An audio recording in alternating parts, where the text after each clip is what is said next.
De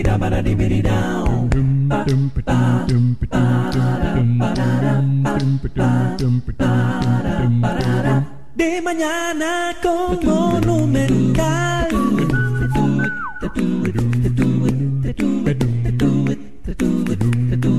Porque usted es lo principal. Deportes, curiosidades, tránsito, humor, espectáculos y mucho más. De mañana con Monumental, porque usted es lo principal.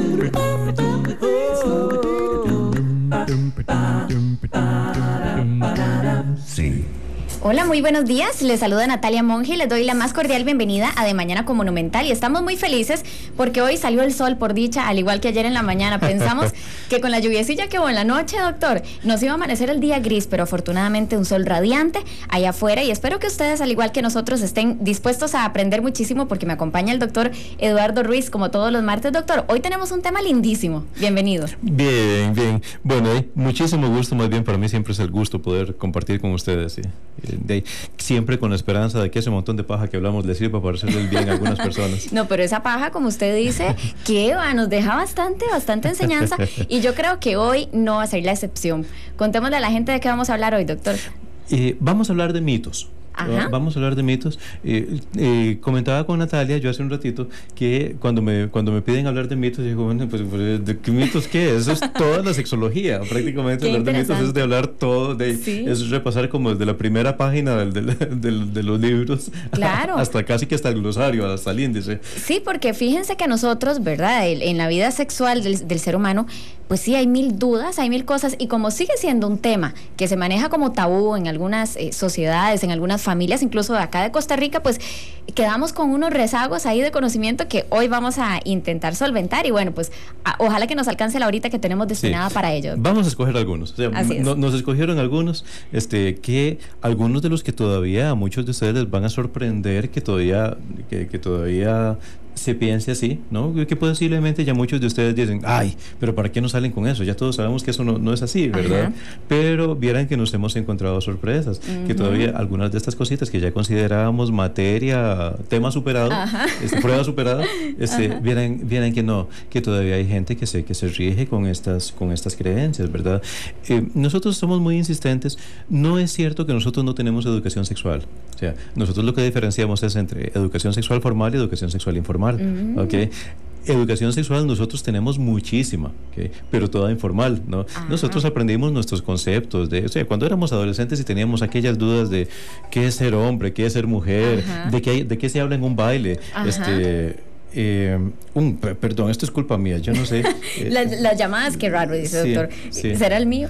Bueno, doctor, pero esto que usted está mencionando, ¿verdad? Es muy lindo porque hay personas que sí, efectivamente pueden decir, ay, pero ¿cómo que tienen dudas de eso? Pero si eso ya se sabe. Bueno, es que precisamente hay una población que sí está, pues, plenamente a nivel sexual, plenamente desarrollados y que llevan una vida sexual bastante bonita, de mucha comunicación y de mucha apertura, pero tenemos por otro lado esos grupos que tienen dificultades para comunicar lo que sienten, lo que quieren, tienen temores, prejuicios incluso, y hoy precisamente eso es lo que queremos abordar, situaciones que por falta de comunicación tal vez se ven limitadas y como usted bien lo decía en programas anteriores, a veces se piensa que tener una conducta moral es sinónimo de represión sexual. Reprimido. Exacto, y jamás.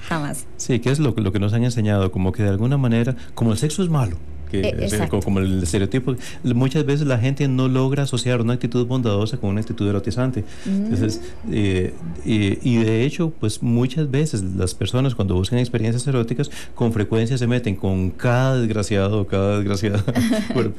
porque tienen la impresión de que posiblemente una persona de buenos sentimientos no, y sí pasa, de ahí que algunas personas cuando han tomado la opción de regirme con ciertos valores y de tener una vida espiritual bonita, a veces hay algunas gentes que asumen que eso implica renunciar a una sexualidad bonita, ¿okay? Aquí no es la mayoría, o sea, las personas buenas también tenemos deseo sexual y a veces es muy abundante. Claro. Y muchas personas que han tomado la decisión de llevar una vida erótica más auténtica, o digamos más placentera, mandan al carajo sus valores. Sí, eso no puede ser. Y eso realmente ninguna de las dos. Lo que hay que mandar al carajo son los prejuicios, no los valores. Muy bien, entonces para eso tenemos hoy al doctor, y desde ya queremos invitarlos a ustedes, los amigos de Canal 2, también a quienes nos siguen a través de la radio, de Radio Monumental, a que estén atentos y que recuerden que el 905-222-0000 es de ustedes. Así que pendientes, si tienen preguntas, si tienen comentarios, van a ser súper bien recibidos en este programa como siempre. Doctor, quisiéramos comenzar conversando un poquito sobre esas personas que dicen, bueno, es que yo no tengo como que mucha información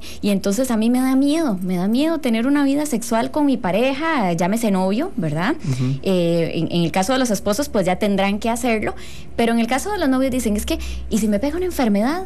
Es que qué miedo, ¿verdad? Y hay como mucha desinformación. Hoy queremos intentar evacuar ciertas dudas, y uno de los mitos que se manejan de manera más popular tiene que ver con embarazos, ¿verdad? Sí. Algunas personas piensan que la mujer no puede quedar embarazada mientras tiene una relación sexual, por ejemplo, cuando está con la menstruación. Ajá. Bien, eso no es del todo falso. En términos generales, la ovulación es a los 14 días de la menstruación. O sea, la menstruación es un periodo que es definitivamente infértil. Eso, digamos, el método del ritmo, tal y como está entendido, implica el conocimiento biológico científico de que sí, de que el momento en el cual la mujer tiene la regla es porque todo su endometrio cayó, o sea, en este momento no hay posibilidades, y el óvulo aparece hasta los 14 días.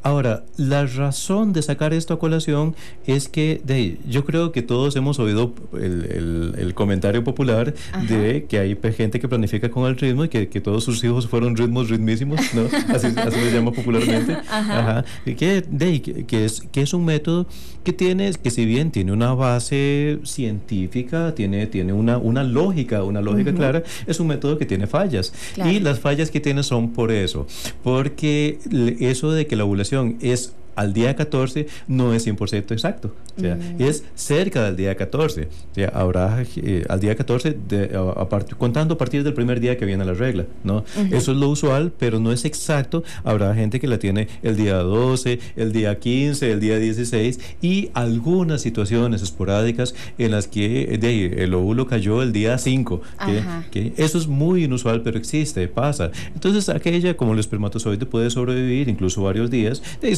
Si tu relación fue el día 5, cuando apenas venía pasando la menstruación, y el ovulito cayó el día 8, pues puede ser que suceda. Sobre todo en aquellas personas que sus reglas no son estrictamente exactas, ¿verdad? Uh-huh. Que tienen variaciones. Entonces, no vamos a querer decir que el método del ritmo es malo, que no sirve, o que es una tontería. No. La verdad es que es un método que tiene mucha validez, pero sí es un método que tiene un porcentaje de fallas bastante altito. Bueno, y como si esto fuera una clase de la universidad o del colegio, les vamos a pedir a nuestros radioescuchas desempolvar un poquito los conocimientos que adquirimos hace algunas semanas, doctor, precisamente en nuestra sección de ginecología, porque estuvimos hablando ampliamente de los métodos de planificación, incluido por supuesto el del ritmo. Ajá. Entonces vamos a recordar esas cositas que aprendimos en ese programa para aplicarlas aquí y poder todavía ampliar más esta gama de conocimiento. Ahora, de eso que me comentas, hay uno que comentamos que me preocupa más, porque la verdad es que sí, digamos, que alguien tenga, a veces hay gente que se cuida, ¿verdad? Que dice, está bien, no queremos tomar pastillas, sobre todo si te cae mal algún tipo de método, que han optado por este método, se debe hacer solo si te sientes en capacidad de que si hay alguna falla puedes asumirlo, ¿verdad? Que si hubo un embarazo, estamos en plena capacidad de asumir ese bebé. Claro. Pero hay uno que me preocupa más, porque sí medio mundo se lo traga, que es que retirarse antes, lo que llaman el coito interrumpido, ese es otro mito, evita un embarazo. Claro, doctor. Bueno, ya que lo trae usted a colación en la conversación, cuéntenos, ¿qué pasa? Porque muchas mujeres, sobre todo, aquí vamos a invitar también a las mamás a que pongan mucha atención, y si sus hijas se están alistando tal vez para ir al colegio, porque entran más tardito, ojalá que estén escuchando y pongan mucha atención. Ojalá que las adolescentes nos escuchen. Sí, las y los adolescentes. Correcto. Porque ellos piensan, la mayor parte de los varoncitos piensa que eso es cierto. O sea, que con solo salirse antes, ya la posibilidad de que ella no quede embarazada, ya están seguros. Exacto, o sea, el mito es, doctor, entonces, que mientras están teniendo la relación sexual, el coito propiamente, cuando el hombre va a eyacular, sale, retira su pene de la vagina de la mujer y entonces eyacula fuera de ella. El mito dice, bueno, así no va a quedar embarazada. Falso. Falso. De verdad que tenemos que recordar que no. Y de hecho, muchos somos hijos de ese mito, ¿verdad? Claro. No, vean, hay dos cosas que pasan. Bueno, tres más bien. La primera es que ya cuando hay excitación, antes de que venga la eyaculación, hay la salida de un líquido preeyaculatorio que ya viene con espermatozoides, que sale por la uretra, y la verdad es que es cierto. La posibilidad de que una persona quede embarazada va en proporción directa a la cantidad de millones de espermatozoides que salgan, pero no olvidemos que finalmente para el que alcanza el óvulo es uno. O sea, basta con uno. O sea, está bien que son mucho menos que los que vienen ya en la eyaculación completa, sí, pero de esos, o sea, entre esos va a haber alguno que fue el que tuvo la velocidad suficiente para llegar hasta el óvulo. Claro. Entonces, de los poquitos miles que hay, cuando digo poquitos, no piensen que estoy hablando de 3 o 4 espermatozoides, no. O sea, en una eyaculación normalmente pues tenemos 150 millones, 70 millones de espermatozoides, ¿verdad?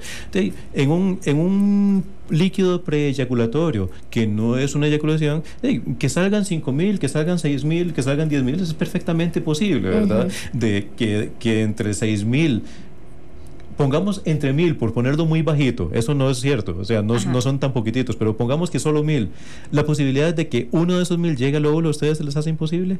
No. Entonces, el líquido preeyaculatorio puede dejarla embarazada, primero. Segundo, el semen en realidad es un líquido muy eficientemente hecho. El diseñador es muy confiable. El diseñador sabía lo que hacía cuando. Perfecto. Entonces, él aun cuando haya caído fuera de la vagina, es cierto que la posibilidad disminuye, pero no la anula. Aunque haya caído fuera de la vagina, si mientras se agota, los espermatozoides están vivos ahí, la posibilidad de, si ha caído en los labios, etcétera, que tome su camino y que encuentre lugar, es perfectamente posible y a mucha gente le pasa. Bien.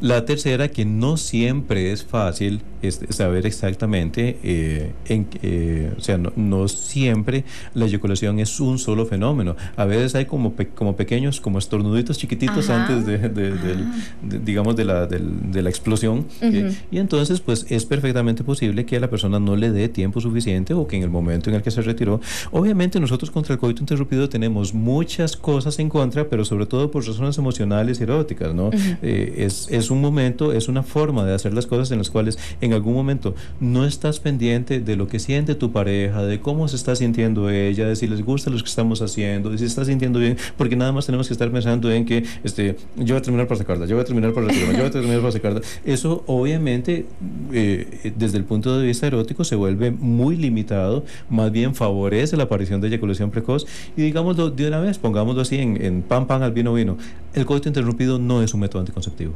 Bueno, vean qué interesante. Y recordemos que la idea de este programa es, por supuesto, que esclarecer aquellas dudas, aquellos mitos que en nuestra sociedad pues han proliferado un poco más, que han trascendido de generación en generación, y entonces las mamás o las abuelas dicen, ay, mijita, vea que cuidado porque le puede pasar tal cosa. Uno de ellos, doctor, que parece increíble que todavía las personas crean que este mito es cierto, pero vamos a tocarlo porque hay que aclarar que no es verdad, creo yo. El que tiene relaciones sexuales por primera vez no es capaz de dejar embarazada a una mujer. Contémosle a la gente que es falso, por favor. La verdad es que el que una persona quede embarazada no depende de si es la primera vez o es la 53ª o es la vez 2.900.000. O sea, depende de la salida de los espermatozoides, del momento de la ovulación en el que estaban, y una realidad. Es usual que las mujeres, muy especialmente cuando somos jovencitas, que todavía vamos a ver, voy a irme un poquitito más atrás, que ya te voy a desesperar con esas cosas que yo hago. Doctor, por favor, tranquilo. Sí, aquí lo importante es que nosotros hablemos con toda claridad, con toda la confianza y que evacuemos las dudas de la gente. Eso es todo. Sí, el cerebro, el cerebro del adolescente se desarrolla del centro hacia afuera. Las partes que se desarrollan primero desde el punto de vista sexual son las partes más primitivas, las partes que pueden parecerse un poquitito más a nuestros instintos. O sea, cuando nosotros nos desarrollamos sexualmente, no pongamos los ojos en nuestra hija, en nuestro hijo o en ese muchacho que se viste de una forma tan diferente a nosotros. No, pongamos nuestra mirada en nuestra propia experiencia, en nuestra propia historia. ¿Okay? Nosotros desarrollamos la capacidad de excitarnos, la capacidad de desearnos, la capacidad de tener deseo muchísimo antes de desarrollar la capacidad de enamorarnos, la capacidad de intimar. Eso se desarrolla muchísimo más adelante en la vida de un ser humano. El cerebro del adolescente se desarrolla primero de las partes centrales del cerebro, que eso es donde están más bien la parte como de los instintos, los reflejos, la parte de las reacciones de defensa, las reacciones que tienen que ver con mantenimiento de la especie. Entonces, toda esa parte se desarrolla primero. Y es hasta más adelante cuando se desarrolla la parte de la corteza, la parte de nuestra sexualidad que tiene que ver con nuestras convicciones, nuestras necesidades, nuestros sentimientos, nuestra espiritualidad, o sea, eso es un poquitito más adelantito. Entonces, muy especialmente cuando somos jóvenes, no es raro que algunas de las cosas que nos excitan estén muy relacionadas con algún estereotipo, ¿okay? O sea, que perfectamente posible que cuando yo era adolescente o que cuando yo tenía 17 años, pues posiblemente con solo ver un bikini a lunares amarillo, diminuto, vistosito, que todo dejaba notar, y posiblemente con solo eso yo ya tenía una erección. Claro. Actualmente, o sea, solo por ver un condenado de bikini a lunares amarillos, yo no voy a tener una erección. Si no hay cierto tipo de compatibilidad, cierto tipo de química, si la persona con la que estoy no satisface mis necesidades a muchos niveles, yo no me voy a sentir a gusto con esa persona, ¿ok? Eso no es una pérdida, es más bien un proceso de maduración, de adquisición, y en ese proceso de maduración nos vamos volviendo tanto más selectivos respecto a qué nos excita y qué no. ¿Ok? Qué bonito. Entonces, cuando todavía no hemos adquirido esa capacidad, es muy posible que nuestro deseo sexual sea más difícil de controlar justo en los periodos en los cuales estamos ovulando, porque es una época de la vida en la cual nuestro comportamiento sexual se parece un poquitito más a toda esa parte instintiva, reproductiva y todo eso que a toda nuestra conciencia, decisiones, convicciones, etcétera. Eso es más adelantito. Entonces, muy especialmente en esa época de esa primera vez, es muy posible que sea más en una época en la cual la mujer está ovulando. Bueno, tomen nota de todo esto que estamos conversando hoy con el sexólogo Eduardo Ruiz Rojas, iba a decir. Doctor, qué interesante saber que las personas, indistintamente de la edad, acarrean todavía dudas de este tipo. Así que queremos invitarlos a que hoy nos acompañen en el programa y que nos hagan llegar sus consultas y todas sus inquietudes al 905-222-0000 y también a través de nuestro Facebook. Aprovechemos que está el experto, eso es lo que les digo siempre, para que puedan ustedes consultar. Tal vez tienen alguna duda de alguna persona cercana, familiar, ¿verdad? Sobrina, nieta, en fin, puede hacerlo con nosotros. Vamos a hacer una pausa comercial y ya volvemos. Llámenos llámenos estamos esperando sus llamadas importantes. Llámenos ya. No me toque el dial porque usted está de mañana con Monumental. Ya regresamos con De Mañana con Monumental.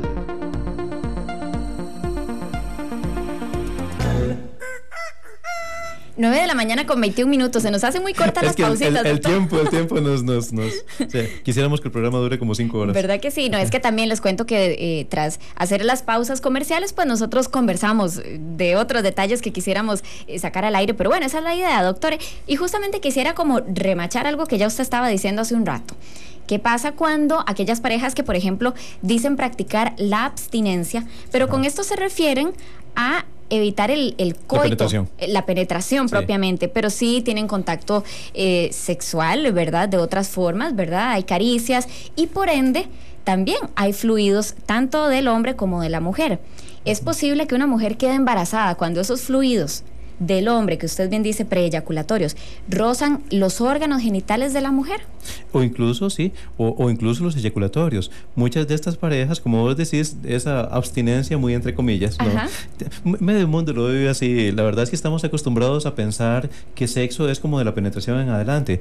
A mí me llama la atención que todavía a estas alturas algunos libros de psicología, más o menos avanzados, nos hablan de la importancia de los preparativos. Ajá. ¿Preparativos? ¿Cómo preparativos? ¿Preparativos de qué? De penetrar. Esos no son preparativos, esos son la relación. Claro, o sea, claro. cuánto mordisco sentimos en el cuello, cuánto aruñazo sentimos en la espalda, cuántos suspiros sentimos en la oreja. Ya es parte de... Eso es la relación. De hecho, la penetración no es la caricia que produce más fácilmente orgasmos a una mujer. ¿Okay?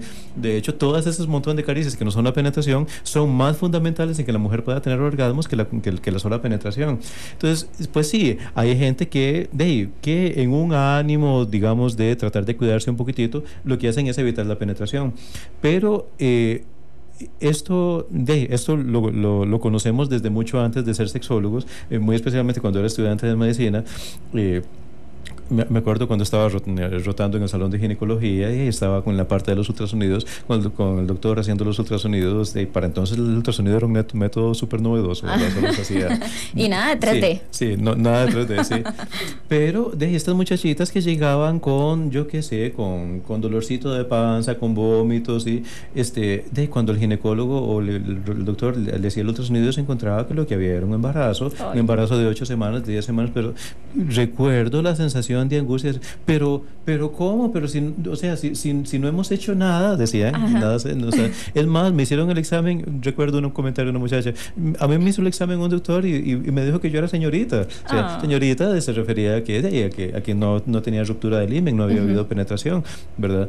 De ahí, sí, pasa mucho, de veras no es nada más una de esas cosas que venimos a hablar los médicos para insistir en, no, de veras, vieras que no es una cuestión solo de la sexología, en todo lado la vemos, estas personas que creyeron que por no haber penetración o que con solo haber roces externos no iban a quedar embarazados, y se ve a montones. No crean que son 2 o 3 casitos los que tenemos, no, son montones de personas que se llevan a sorpresa de que aunque no haya habido penetración, por lo que les explicaba hace un ratito, ya terminaron teniendo un embarazo. Bueno, por supuesto que las probabilidades van a disminuir, como bien lo decía el doctor al inicio, pero no desaparecen al 100%.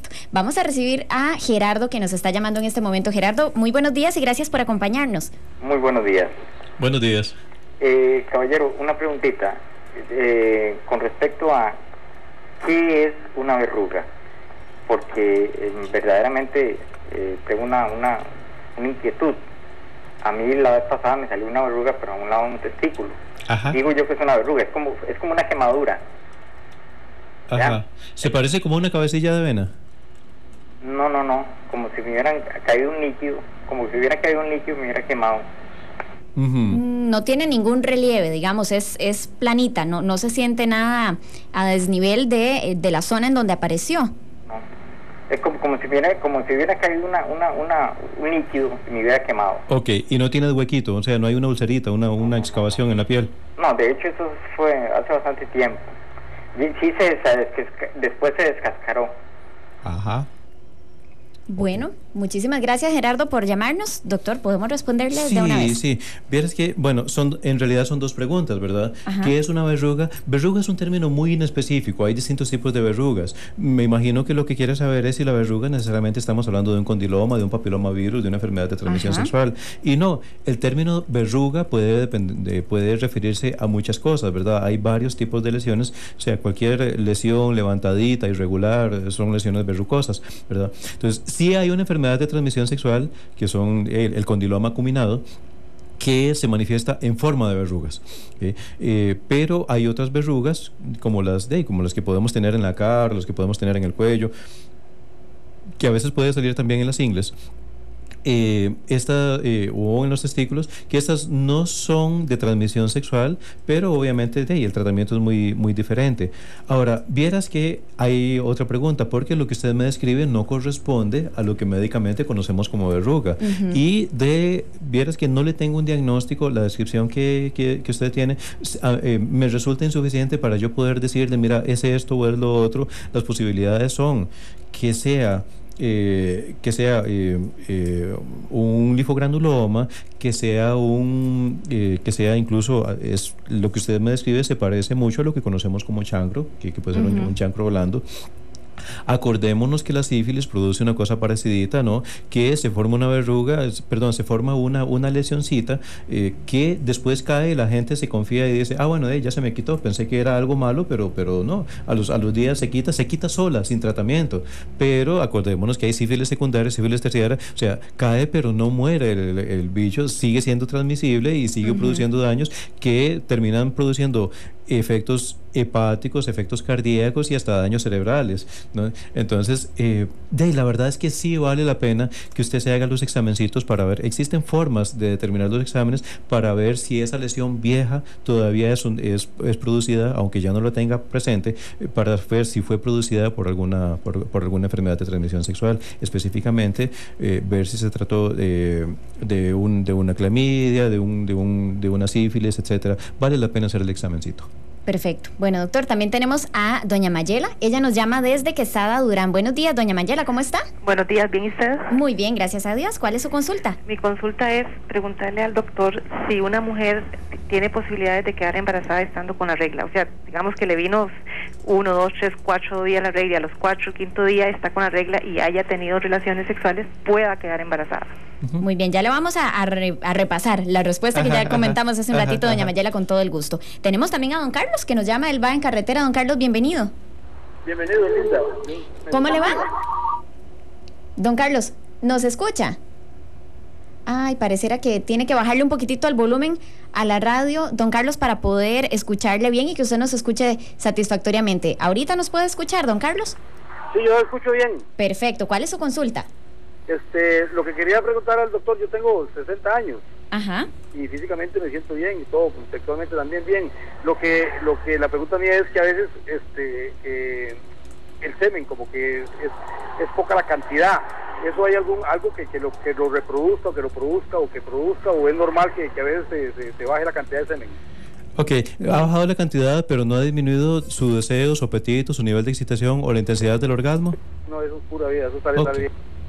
Perfecto, muchísimas gracias a don Carlos. Podemos responderle entonces a doña Mayela, doctor, porque tenemos muchas consultas más en el Facebook. Sí, a doña Mayela, pues ya lo habíamos comentado. En términos generales le puedo decir, vieras que no, o sea, no es que es imposible, pero lo más usual es que no. La ovulación usualmente se va produciendo alrededor del día 14, pero como les decía, no es que es imposible, ¿verdad? Entonces, claro, en términos generales, a alguien que está planificando con el ritmo, esos serían los días en los que puede tener relaciones, ¿ok?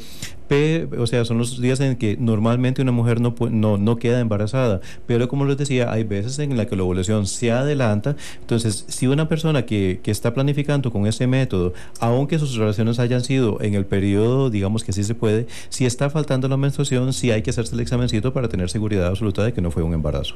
Muy bien, excelente, doctor. Tenemos algunas consultas también que nos hacen llegar a través de nuestro Facebook. Una de ellas es la de Manuel Vargas. Dice, he escuchado de jóvenes decir que aquellos que consumen marihuana se vuelven estériles. Me parece importante la opinión del experto, más aún que el consumo de esa droga se hace tan normal en la juventud. Sí. No le llamemos normal, tal vez sería más popular, ¿verdad? Sí, se ha generalizado, sí. Vieran que el problema de la marihuana no es tanto esterilidad. El efecto más nocivo que tiene la marihuana en la vida sexual de las personas es la apatía sexual, la pérdida de apetito sexual. O sea, la queja más usual que yo veo en la consulta de personas que han utilizado marihuana es que llegan con una pérdida de apetito sexual que no es causada por hormonas, que es causada más bien por un problema de neurotransmisores. Y vamos a aclararlo de una vez, ya que la persona introduce de una forma tan adecuada el tema de la forma en la que se ha normalizado, entre comillas, el uso de la marihuana.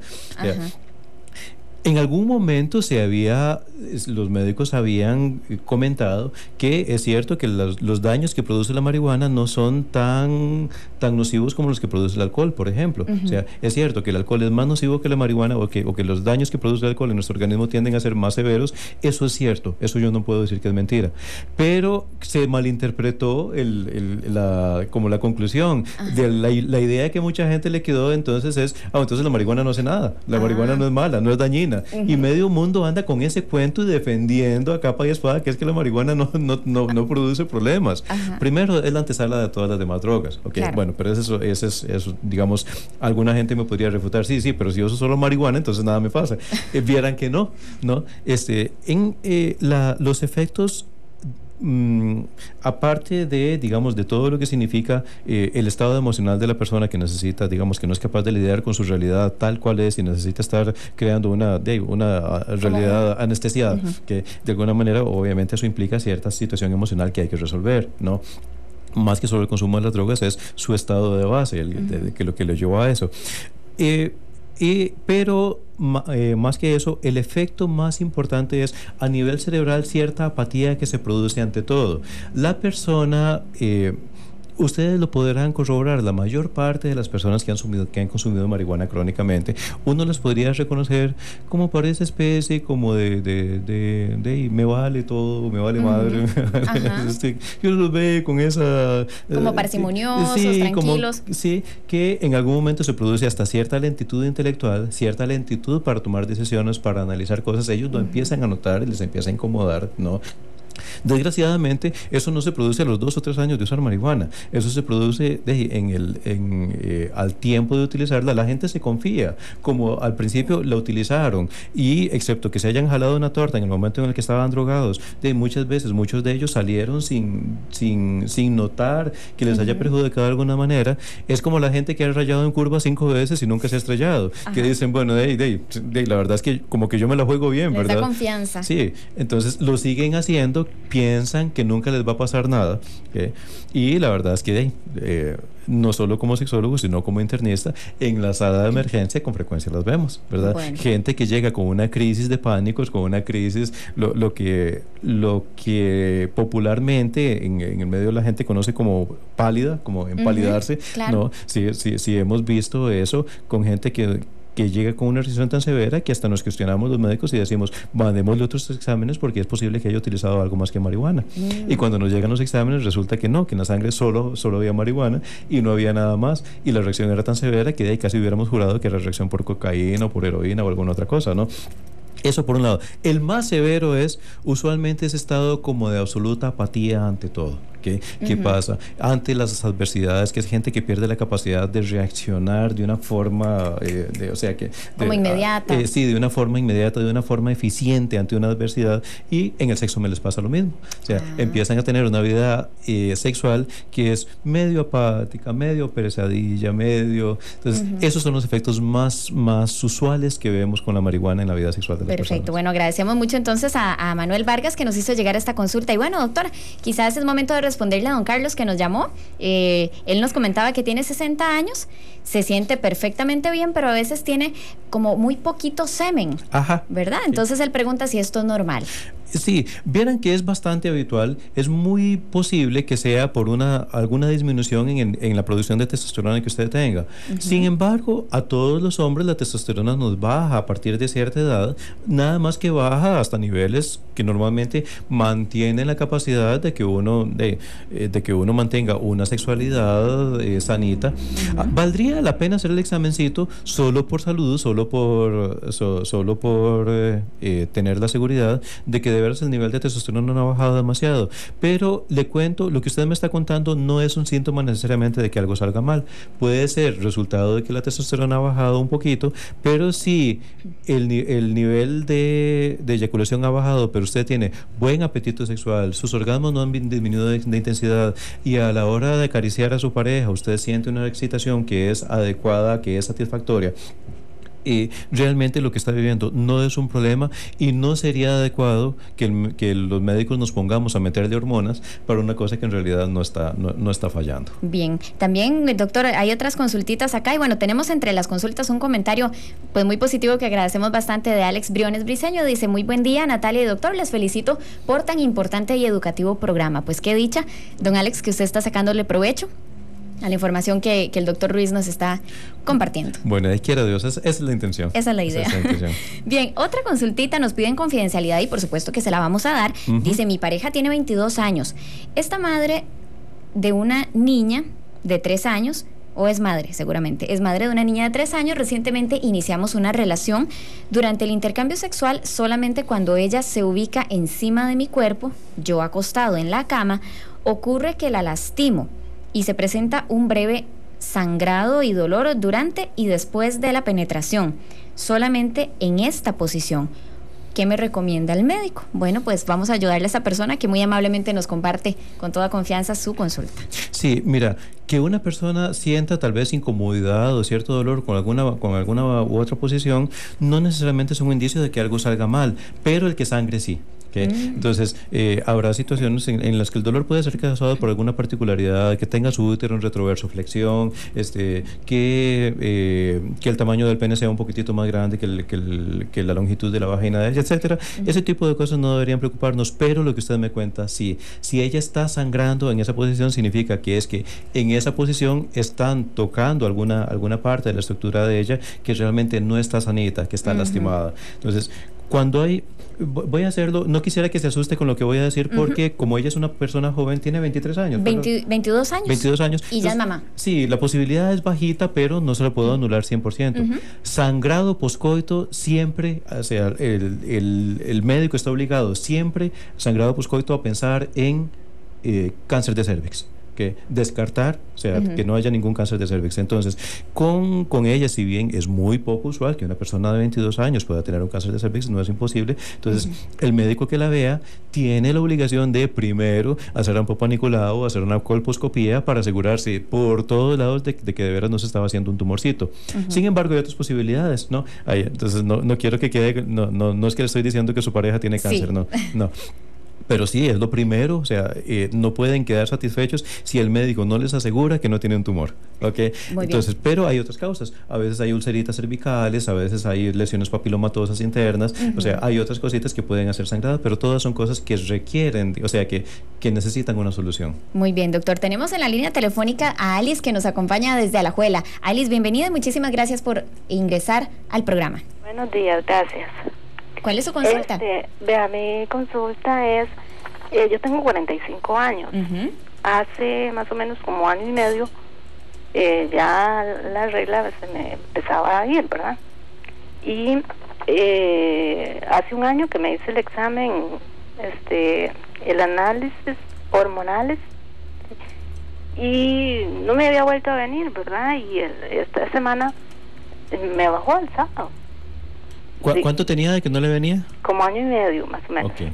Y el examen de análisis hormonales me lo hice hace un año. Y prácticamente ya no me había vuelto, yo tranquila.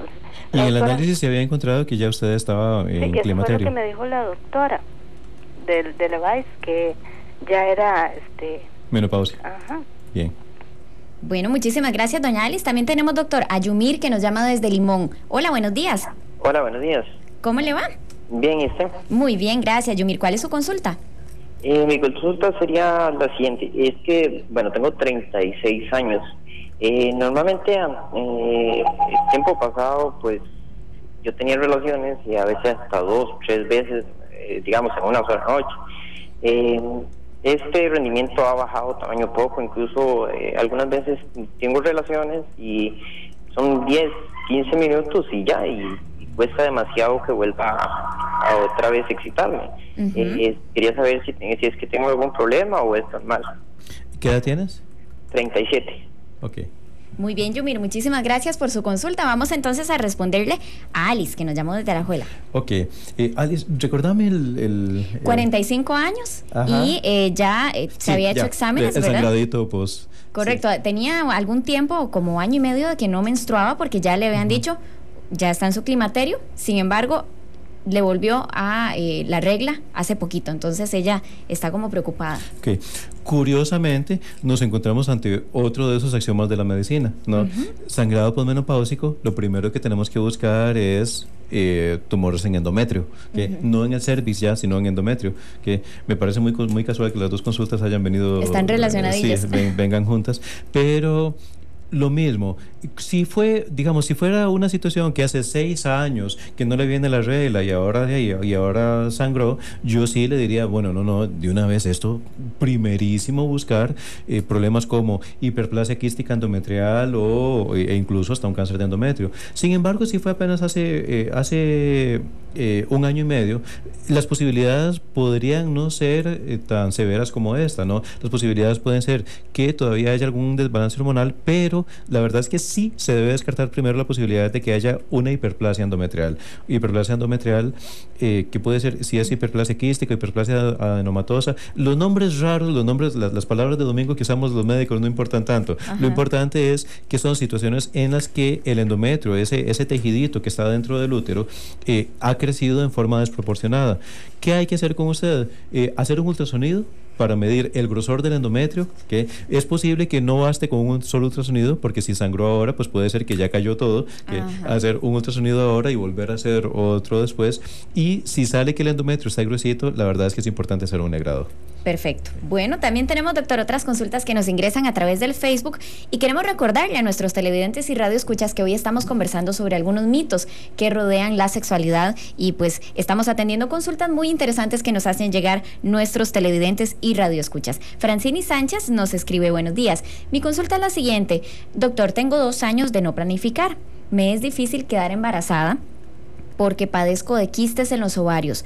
Tengo 10 meses de estar en tratamiento para ovular, pero no he podido concebir todavía. ¿Será que estoy fallando en algo o es normal? Ya tengo un hijo de 5 años.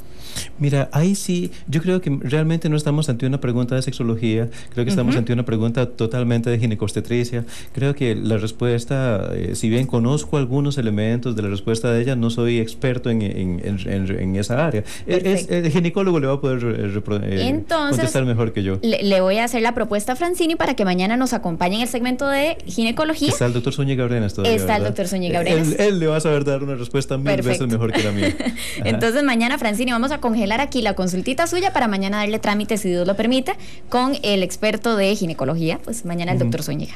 Bien, también doña Sandra Gómez Dávila dice: me gustaría saber si es verdad que cuando le salen los pechos a las niñas hay que apretarles, así me hizo mi mamá.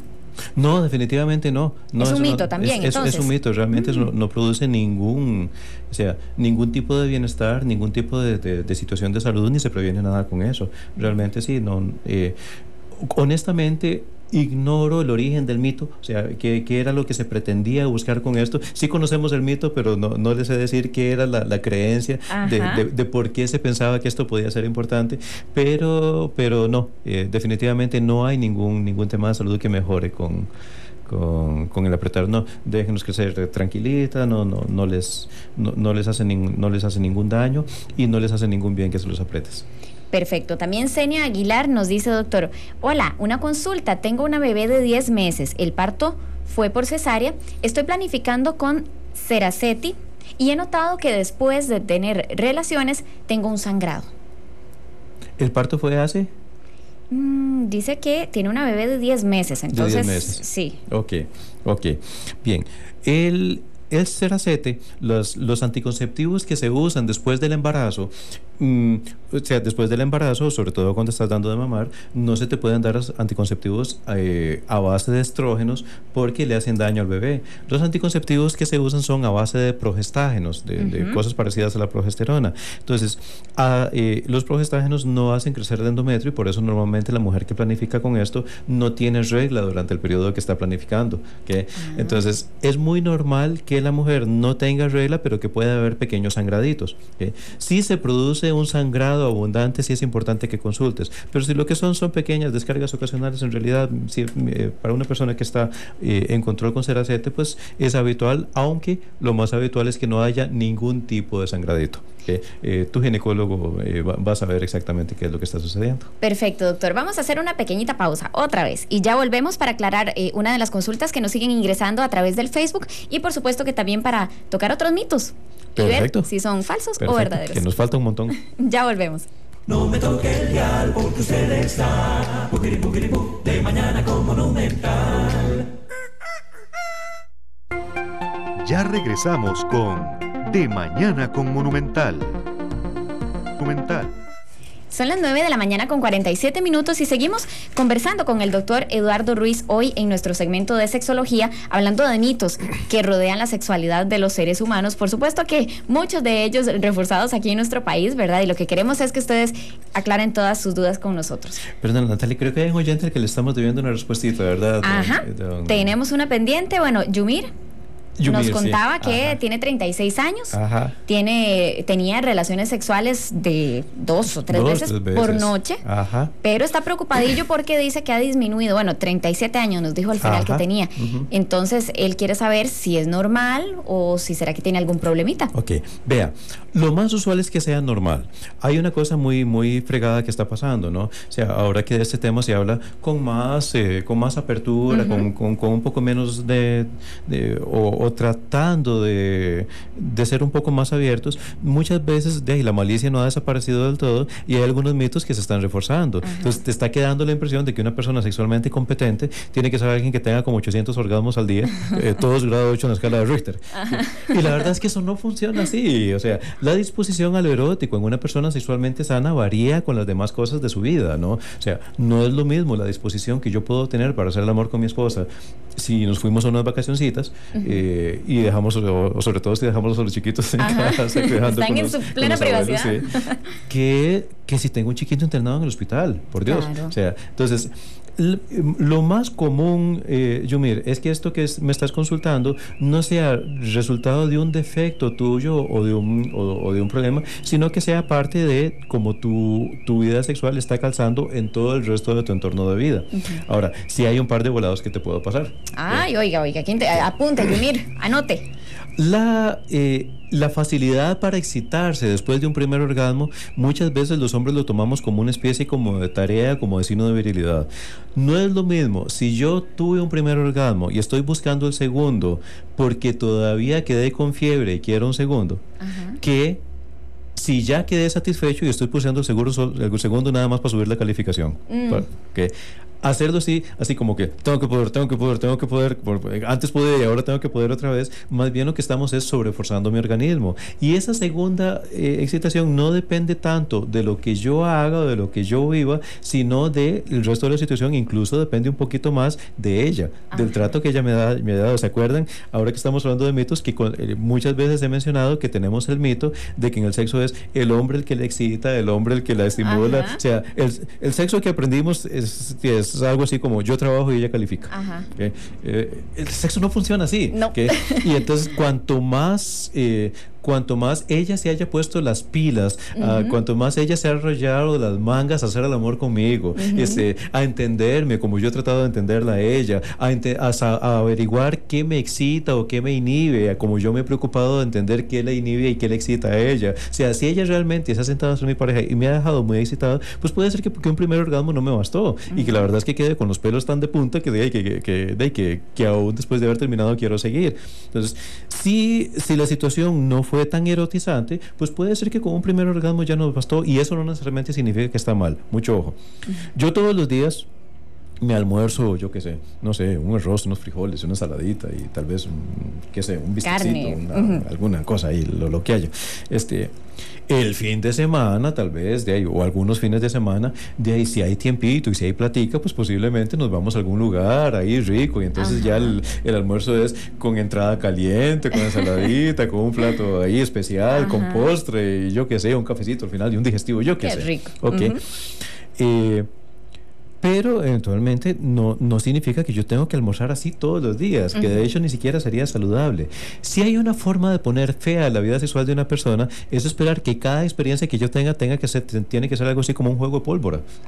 La verdad es que habrá experiencias que a veces tenemos sexo con nuestra pareja por sentirnos uno al otro, por demostrarnos nuestro cariño, simplemente porque sentimos la necesidad, porque teníamos ganas de jugar un ratico, porque nos deseamos y aunque estamos medio cansadillos, hoy vamos a vamos a intentarlo, yo qué sé. Sí. Claro, puede ser que de vez en cuando, el fin de semana o cuando hay tiempito, cuando están las condiciones los chiquitos no están, entonces sí, puede ser que querramos sacar el tiempito para hacerlo con entrada caliente, ensaladita, plato fuerte, claro, postrecito, cafecito y un digestivo al final, ¿verdad? Entonces, esa disposición a tener esos encuentros especialmente erotizados no debe desaparecer de la sensibilidad de una pareja, que son momentos que debemos estar cuidando y buscando juntos. No que yo debo buscarlos para que mi pareja o que mi pareja debe buscarlos para mí, no, entre los dos lo debemos pulsear, pero no deben marcar toda nuestra vida sexual, que el hecho de que tal vez hoy no estaba con tantísimo erotismo como para hacerlo tan esplendoroso, pero igual quisimos hacer el amor, pues no te preocupes por eso, disfrútalo, vívelo,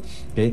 Ya, si definitivamente es que esas que te estoy comentando nunca aparecen, aún cuando se dieran las condiciones, entonces sí, consulta. Si es que tal vez nos estamos exigiendo más de la cuenta y la vida sexual de ustedes es satisfactoria, pues más que consultar, simplemente pues disfruten lo que han logrado construir y busquen otros momentos más erotizantes a ver si las cosas salen diferentes. Excelente, doctor. También tenemos otra consultita.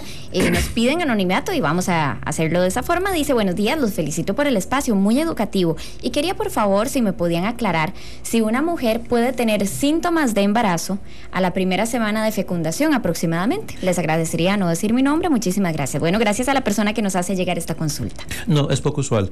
Usualmente van apareciendo después. Síntomas de embarazo usualmente tienen que ver con, sobre todo, los malestares, ¿no? La turgencia de las mamas, las náuseas, la intolerancia a los olores, los cambios en el humor, usualmente van apareciendo alrededor de la tercera semana, ¿verdad? Entonces, al principio, la carga hormonal que se ha generado no es tan fuerte como para producir las molestias usuales. Entonces, no es que no puede suceder, pero en realidad es bastante poco usual. Los síntomas son más fuertes durante el segundo trimestre del embarazo y tienden a normalizar después del tercer trimestre del embarazo. O sea que entre la cuarta y la octava semana normalmente es donde es, entre la cuarta y la décima casi siempre es donde es un poquito más difícil de soportar. Normalmente después de la 12ª empiezan a bajar, pero sí, como que en la primera semana, lo que a veces no tenemos claro es la primera semana de qué, porque como a la primera semana el embarazo en semanas lo contamos a partir de la regla que faltó. Ajá. La ovulación fue 15 días antes, ¿verdad? Entonces esa parte pues nos pasa desapercibida a muchas personas y es usualmente cuando empieza a faltar la regla que empezamos a sentir los demás síntomas. Hay un par de mitos más, doctor, que quisiera que en lo que nos resta de nuestra sección nos dé chance, ojalá, de abarcar. El primero de ellos tiene que ver con las enfermedades de transmisión sexual o las venéreas. Dicen que con solo utilizar el preservativo ya se erradica cualquier posibilidad de adquirir una enfermedad venérea. ¿Esto es cierto? Totalmente falso, totalmente falso. Máxime porque esto voy a sugerir como un programa aparte el qué está pasando con el condón. O sea, qué son las motivaciones por las cuales la gente no lo está usando, cómo lo está utilizando, las tortas que medio mundo se está jalando. Ustedes dirán, pero eso es como de kinder. Y así como de kinder, la verdad es que medio mundo lo está haciendo mal. Pero dejando ese tema aparte, de muchas personas, por ejemplo, se ponen el condón para la penetración, por ejemplo, pero todas las demás caricias con los dedos, con la boca, etcétera, han sido hechas sin el preservativo, claro, ¿verdad? Entonces, ya eso obviamente es contacto mucosa, y la mayor parte de las enfermedades de transmisión sexual se pasan así. Y muy especialmente, que hay algunas que, muy especialmente el papiloma, que es el culpable del cáncer de cervix, tan escandalosamente frecuente en las mujeres en nuestro medio. Se puede transmitir no solo de mucosa a mucosa, sino de mucosa a piel. O sea, que si le tocamos a ella con nuestros dedos su clítoris, por ejemplo, es perfectamente posible que yo ya tenga el papiloma en mis dedos. O que si toqué mi pene para ir a orinar y la acaricio a ella con mis dedos, es perfectamente posible que le esté pasando el papiloma. Entonces, y además el contacto de pubis con pubis que no queda cubierto, por ejemplo, con el preservativo, también puede transmitir lesiones papilomatosas. Entonces, el condón, si bien es una herramienta importante, digamos, es una medida de protección importante, no es que es la solución de todos nuestros problemas. Bien, doctor, hay personas que tienen una creencia, yo diría muy peligrosa, de que sosteniendo relaciones sexuales anales tienen menos probabilidad de contraer enfermedades venéreas. A uno le llama la atención que todavía se piense esto, ¿verdad? ¿Ese es otro mito? Sí, cuando en realidad más bien el ano, el tejido es mucoso. La posibilidad de contraer esa enfermedad de transmisión sexual con el contacto pene-ano es exactamente la misma que de cualquier otro medio. Okay. No es que es más tampoco, pero es exactamente la misma. Bueno, recordarles que este programa fue pensado con el objetivo de que todos tengamos, como siempre, en el segmento de sexualidad, una vida pues plena, de mucha comunicación y de mucho disfrute, pero con responsabilidad. Así que, doctor, ya para cerrar, yo quisiera que usted le pueda decir algo, un mensaje especial a todas esas personas que piensan que cualquier tipo de práctica sexual puede ser peligrosa para su salud o para su integridad física. Sí, tampoco, ¿verdad? Tampoco. Realmente, pues, obviamente, nuestra vida sexual, la vida sexual realmente debe mejorar nuestra calidad de vida. Tampoco es que el sexo solo bendiciones tiene. Siendo tan profunda la sensibilidad erótica afectiva del ser humano, nuestra forma de construir nuestra vida sexual va a estar influida por cómo anda toda nuestra condición emocional a muchos otros niveles. Entonces, no es lo mismo la vida sexual que yo puedo generar si soy una persona que me siento satisfecho, con logros, con metas definidas, con mi autoestima en mi lugar, que soy una persona acomplejada, que pienso que merezco cualquier tipo de trato, que soy poco selectivo respecto, que me siento mal, que siento que no merezco un buen trato, si soy una persona egoísta, etcétera.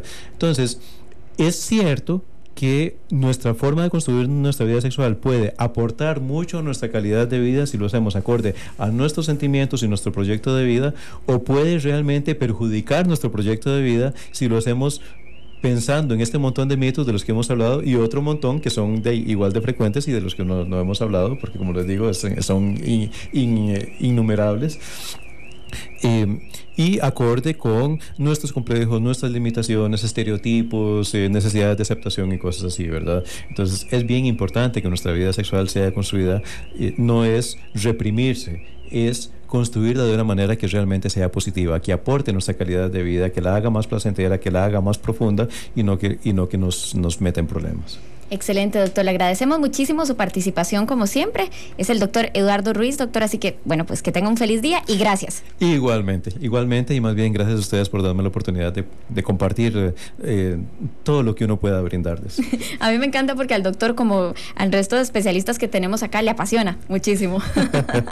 Y yo creo que eso lo logra transmitir, de ahí que tengamos tantísimas consultas. Incluso le cuento, doctor, que algunas de ellas se nos quedaron por fuera por razones de tiempo, ¿verdad? Que lamentablemente pues no nos da para más, pero vamos a tratar de tenerlas por ahí guardaditas para que en alguna otra oportunidad podamos despejarlas. Perfecto. Un gustote y un saludote a todos en casa. Perfecto, bueno, y nosotros continuamos con más de Mañana con Monumental, porque ya casi en unos minutos, de hecho ya anda por aquí don Belisario Solano, quien nos va a venir a atender consultas en el consultorio legal que todos los martes abrimos para que ustedes se enteren también de muchísima información que tiene que ver con el ámbito legal. Y hoy, por supuesto, que tocaremos un tema bastante interesante que ya les voy a contar de qué se trata tras esta pausa. El doctor Eduardo Ruiz Munguía es nuestro colaborador en materia de sexualidad humana. Si tiene consultas o comentarios, puede llamarlo al 25 22 1000 o visítelo en su consultorio en la Clínica Bíblica, en el 5º piso de la Torre Omega. No me toque el dial porque usted está de Mañana con Monumental. Ya regresamos con De Mañana con Monumental. Si ustedes no se imaginan el debate que tenemos aquí en la cabina de Radio Monumental, se armó el debate entre el doctor Ruiz y también con don Belisario Solano, quienes están hablando un poco de los temas que tenemos para la próxima semana. Ya van a ver ustedes qué bonito que va a estar. Don Belisario, bienvenido, me encanta que vengas y con esa sonrisa de siempre y con ese positivismo. Bueno, es que los temas legales, después de que el doctor Ruiz viene aquí, lo deja uno picado, entonces ¿verdad? Hay que buscarle la connotación jurídica al tema. Y estaba hablando aquí extra micrófono sobre el tema de la fidelidad y los orígenes de la fidelidad. Y bueno, como es mi tema de familia y como en mi oficina, yo lo que atiendo son infieles, ¿verdad? O más bien fieles también, depende de quién sea, depende de cuál sea mi cliente o mi clienta, ¿verdad? Una que reclama porque ella ha sido fiel toda la vida y él ha sido infiel, y otro que reclama de que mira, fui infiel, ahora cómo hago para cubrirme de esta torta, ¿verdad? Ay. Y bueno, pero ese era otro tema. Cuando el doctor Ruiz lo ponga sobre la mesa, él verá la parte sexual y yo veré la parte legal, pero de en 8 tenemos otro que no les vamos a adelantar, usted lo va a hacer luego. Así es. Bueno, don Belisario, le agradecemos muchísimo que nos acompañen esta mañana, y bueno, pues hoy vamos a conversar sobre la disciplina versus la agresión infantil. Qué complicado, ¿verdad? Al día de hoy la sociedad costarricense cuenta con el Código de la Niñez y la Adolescencia. Es una legislación que tiene como objetivo prevenir y castigar el maltrato infantil, por supuesto, lo cual aplaudimos, pero vamos hoy a poner en la palestra, ¿cómo hacemos para distinguir dónde está esa lineecita que divide lo que es cumplir con la educación sana y sin agresión de los niños, o alcahuetearles, o de repente convertirnos en, ya sea en padres muy desinformados, ¿verdad? De cómo debemos proceder y cuáles son los límites, o en niños muy bien informados que son tal vez incapaces de administrar esa información que reciben hoy en día. Y bueno, yo no sé, tal vez muchos de ustedes han sido protagonistas de alguna situación similar, ¿verdad?, a la que hemos descrito o a las que vamos a estar comentando hoy. Y queremos comentar una noticia del PANI. El PANI atendió a 13,000 menores víctimas de conflictos familiares el año anterior. El Patronato Nacional de la Infancia atendió en el 2011 un total de 33,425 niños, escuchen qué número tan alarmante, y adolescentes en todo el territorio nacional. Los conflictos familiares, la negligencia y el maltrato físico forman parte de los principales motivos de intervención. Los conflictos en el núcleo familiar representaron 13,000 de las intervenciones que realizó la institución en el año, mientras que por negligencia se atendieron 6,400 casos, 2,900 por maltrato físico. Vea usted, don Belisario, vea estos otros datos que son sorprendentes.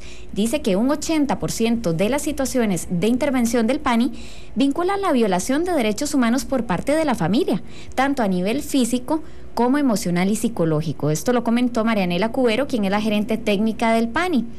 Esta institución hace un llamado, por supuesto, que a reportar las situaciones de agresión en menores por medio del servicio de emergencias del 911, y también se puede enviar un mensaje de texto al código 1147 o llamar de manera gratuita al 800-226-2626.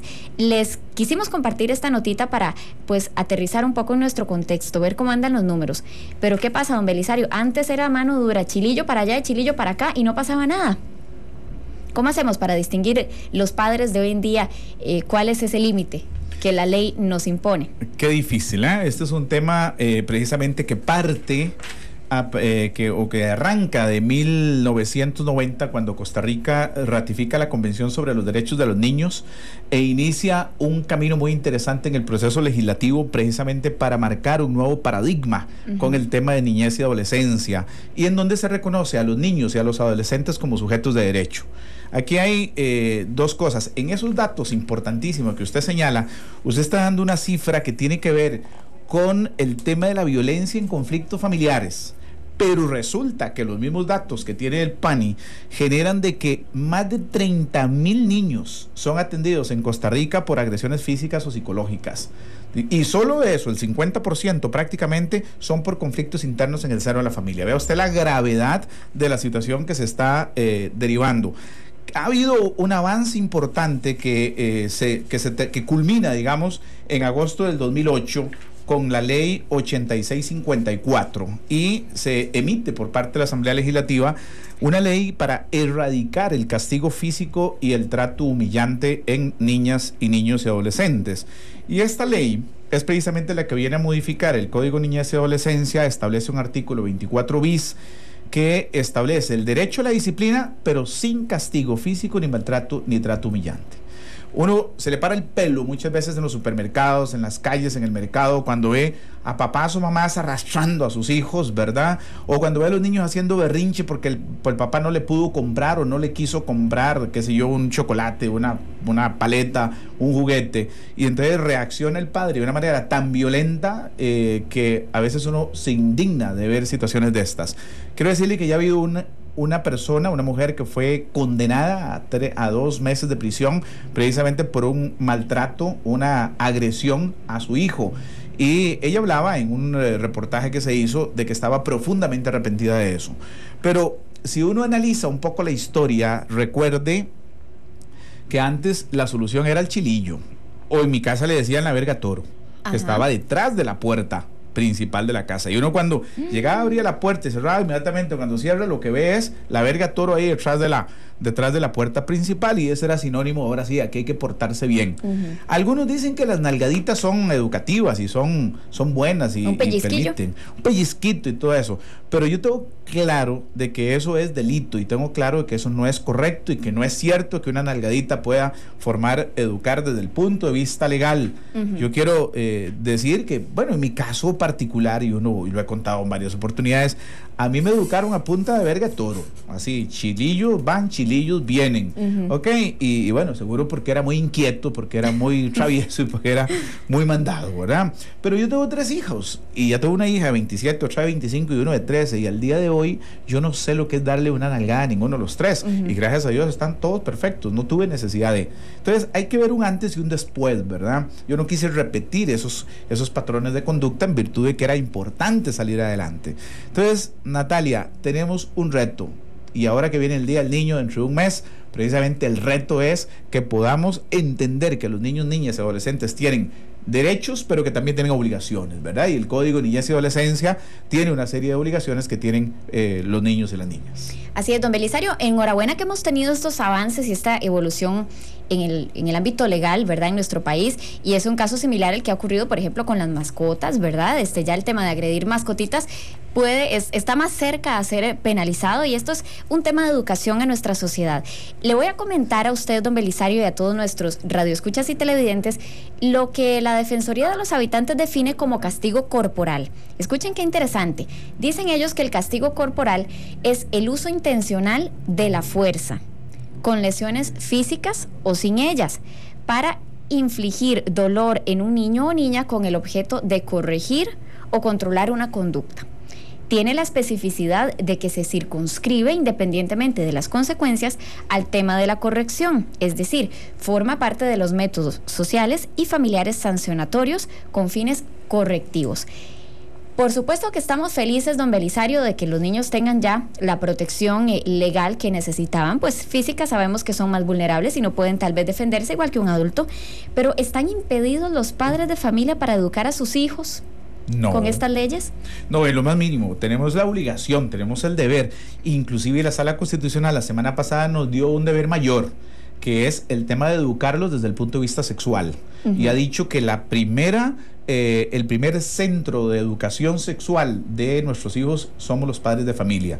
Y ahí tenemos que darles eso. Pero es muy diferente tener que educar a nuestros niños con el garrote o con el don de la palabra y la persuasión, porque también hay que ver un detalle muy importante, es que muchas veces se hace más daño y se hiere más con la lengua que con el mazo o con el martillo o con el chilillo, y entonces por eso la ley prevé que no se le debe dar un trato humillante a sus hijos, y es a partir de ahí que la responsabilidad de nosotros, los padres de familia, arranca a partir del momento en que no debo castigarlo físicamente, pero que tampoco tengo que hacer un trato humillante. Si usted es mi hija y se portó mal, pues hincarla frente a... En granos de maíz. En granos de maíz, como hacían antes. Ahí tenía que estar por lo menos 1 hora. ¿Okay? Eso es un trato humillante. Exhibirla en público, castigarla en pública diciéndole palabras vulgares o soeces o que afecten su autodeterminación, su autoestima, eso es un trato humillante. Todo ese tipo de aspectos son los que la ley prohíbe, pero no significa que usted no pueda tomar medidas. Bueno, ¿y qué tipo de medidas? Bueno, negociemos. Mira, íbamos a ir al cine el domingo, te portaste mal, el domingo no hay cine. ¿Ok? Tienes que hacer un esfuerzo importante para recuperar esa tarjeta amarilla que tenés o esa boleta de 5 puntos que dicen en la escuela, ¿ok?, que te mandaron. Y entonces a partir de ahí uno tiene que entrar en un proceso de negociación constante. ¿Por qué? Bueno, porque la autoridad, y esto es muy importante en el artículo 143 del Código de Familia, la autoridad parental, que es la patria potestad, el poder que yo tengo sobre mis hijos o sobre mis hijas, lo que confiere son los derechos e impone los deberes de orientar, educar, cuidar, vigilar y disciplinar a los hijos y las hijas. Vea que la ley en el artículo 143 le da a usted como mamá el derecho a disciplinar. Esto no autoriza en ningún caso el uso del castigo corporal ni ninguna otra forma de trato humillante contra las personas menores de edad. Entonces vean que la ley no lo prohíbe. Usted tiene el deber de disciplinar a sus hijos, pero el tema es cambiar, el tema es... La forma. La forma, es todo. Ahí pero, serio. Don Belisario, vea, hay adolescentes bandidos y niños bandidillos también. Tremendos. Y todos son súper inteligentes, sumamente inteligentes. Algunos de ellos, al recibir una reprimenda verbal de sus padres, se sienten agredidos. E incluso son capaces de retar a sus padres y les dicen, si me sigue hablando en ese tono, lo voy a acusar de abuso. Y tal vez, seamos realistas, don Belisario, tal vez no es un tono agresivo, tal vez es un tono que requiere seriedad, un carácter más fuerte, pero tal vez no tenga ni siquiera palabras digamos que correspondan al lenguaje soez. ¿Está la ley diseñada para también proteger a los padres en estos casos? Sí, quiero decirle que sí. Precisamente, Natalia, es un buen punto el que usted está tocando, precisamente porque viera cuando llegan al consultorio de uno y dicen, ya me siento impotente, ya, tiro la toalla. Licenciado, ya me corto las venas, dice, ya, ¿ok? Pero con esta niña no puedo, o con este niño no puedo, ya se me salió de casilla, ya se me salió de control. ¿Qué puedo hacer? El mismo 143 del Código de Familia, ve qué interesante, le leo algunas frasecitas textuales. Asimismo, dice, faculta para pedir al tribunal que autorice la adopción de medidas necesarias para coadyuvar a la orientación del menor, las cuales pueden incluir su internamiento en un establecimiento adecuado por un tiempo prudencial, ojo eso. Igual disposición se aplicará a los menores de edad en estado de abandono o riesgo social, o bien a los que no estén sujetos a la patria potestad. En este último caso podrá hacer la solicitud el PANI. El internamiento se prolongará hasta que el tribunal decida lo contrario, previa realización de los estudios periciales que se requieren para esos efectos. Ojo, entonces yo puedo ir al juzgado de niñez y adolescencia, puedo ir al juzgado de familia de la zona donde yo vivo y solicitar ciertas medidas de protección, ciertas medidas cautelares, ciertas medidas en favor de los menores de edad, precisamente porque perdí el control, porque necesito la ayuda del psiquiatra, porque necesito la ayuda del psicólogo, porque necesito la trabajadora social, porque necesito que el equipo interdisciplinario intervenga ayudándome a este muchacho, y un juez puede perfectamente obligar a este muchacho a someterse a ciertas medidas tutelares que le permitirían ir forjando ese proceso educativo como tiene que ser. Claro, muchos menores de 14, 15 años lo que hacen simplemente van jalando de la casa, se van. Y más cuando se da el conflicto. Era qué terrible cuando se da, Natalia, cuando se da la disputa entre papá y mamá, y entonces el niño identifica que él puede sacar ganancia del conflicto entre papi y mami. Es que ahí es donde digo, son calculadores. Pero muy hábiles son. Si usted me dice algo, se lo digo a mi papá, máxime si ya están separados o divorciados, ¿verdad? Entonces, donde hay más bien esa pugna. Y el otro dice que para quitarse la pensión alimentaria, pues simplemente agarra al niño y se lo lleva, y más bien termina cobrándole pensión alimentaria a la mamá. Y entonces, esa es parte de la pugna. Cuando ya los muchachos andan de 12 para arriba, el tema agarra una carretera muy diferente, un camino muy distinto. Pero sí, uno tiene esa potestad y esa capacidad como para poder exigirle a un tribunal que me ayude en el proceso de tomar medidas para coadyuvar a la orientación del niño. Don Belisario, justamente estas duditas que yo le he planteado son las que tiene don Alex Briones, quien sigue con nosotros participando. Él le envía un saludo muy cordial a usted, también a mi persona, y dice, ¿hay alguna forma de medir hasta dónde es maltrato? Antes se pegaban fajazos para corregir, ahora es motivo de cárcel en un padre por disciplinar. ¿Será que mejor le recomendamos a los padres aprenderse de memoria este código de la niñez y la adolescencia, don Belisario? Mejor. Sin duda, por favor. Y empapelar el cuarto, ¿no? Decorarlo con... Sí. Pero yo lo que hice cuando mi hijo cumplió 12 años, no sé si te conté una vez qué fue lo que yo le regalé a mi hijo. No. Mira, lo que le llevé fue un arreglo, una caja muy bonita. Me gasté mucha plata en la caja, en el regalo, ¿verdad? En el paquete, en la envoltura. Y al final, al fondo, lo que iba era la ley penal juvenil. ¡Ay, qué bonito! Digo, este es tu regalo. Quizá tu regalo, claro. Él no me lo entendió. Seguro dijo, qué aburrido, papi. Se obstinó. Pero es cuando ya yo le dije a él, a partir de ahora sos sujeto de derecho. Hasta los 12 años la responsabilidad total era mía. Ahora no. Ahora usted tiene que asumir la responsabilidad de sus actos, y usted tiene que empezar a los 12 años a conocer lo que dice el Código Penal, qué es delito, qué no es delito, cuál es el límite entre el bien y el mal, cuál es la diferencia entre portarme bien y portarme mal. Y entonces, cuando uno educa a los hijos a partir de los 12 años en la perspectiva de que ya pueden penalmente ser sancionados, ellos van a entender la responsabilidad que tienen. Y es que el Código Niñez y Adolescencia y la Ley Penal Juvenil van juntas.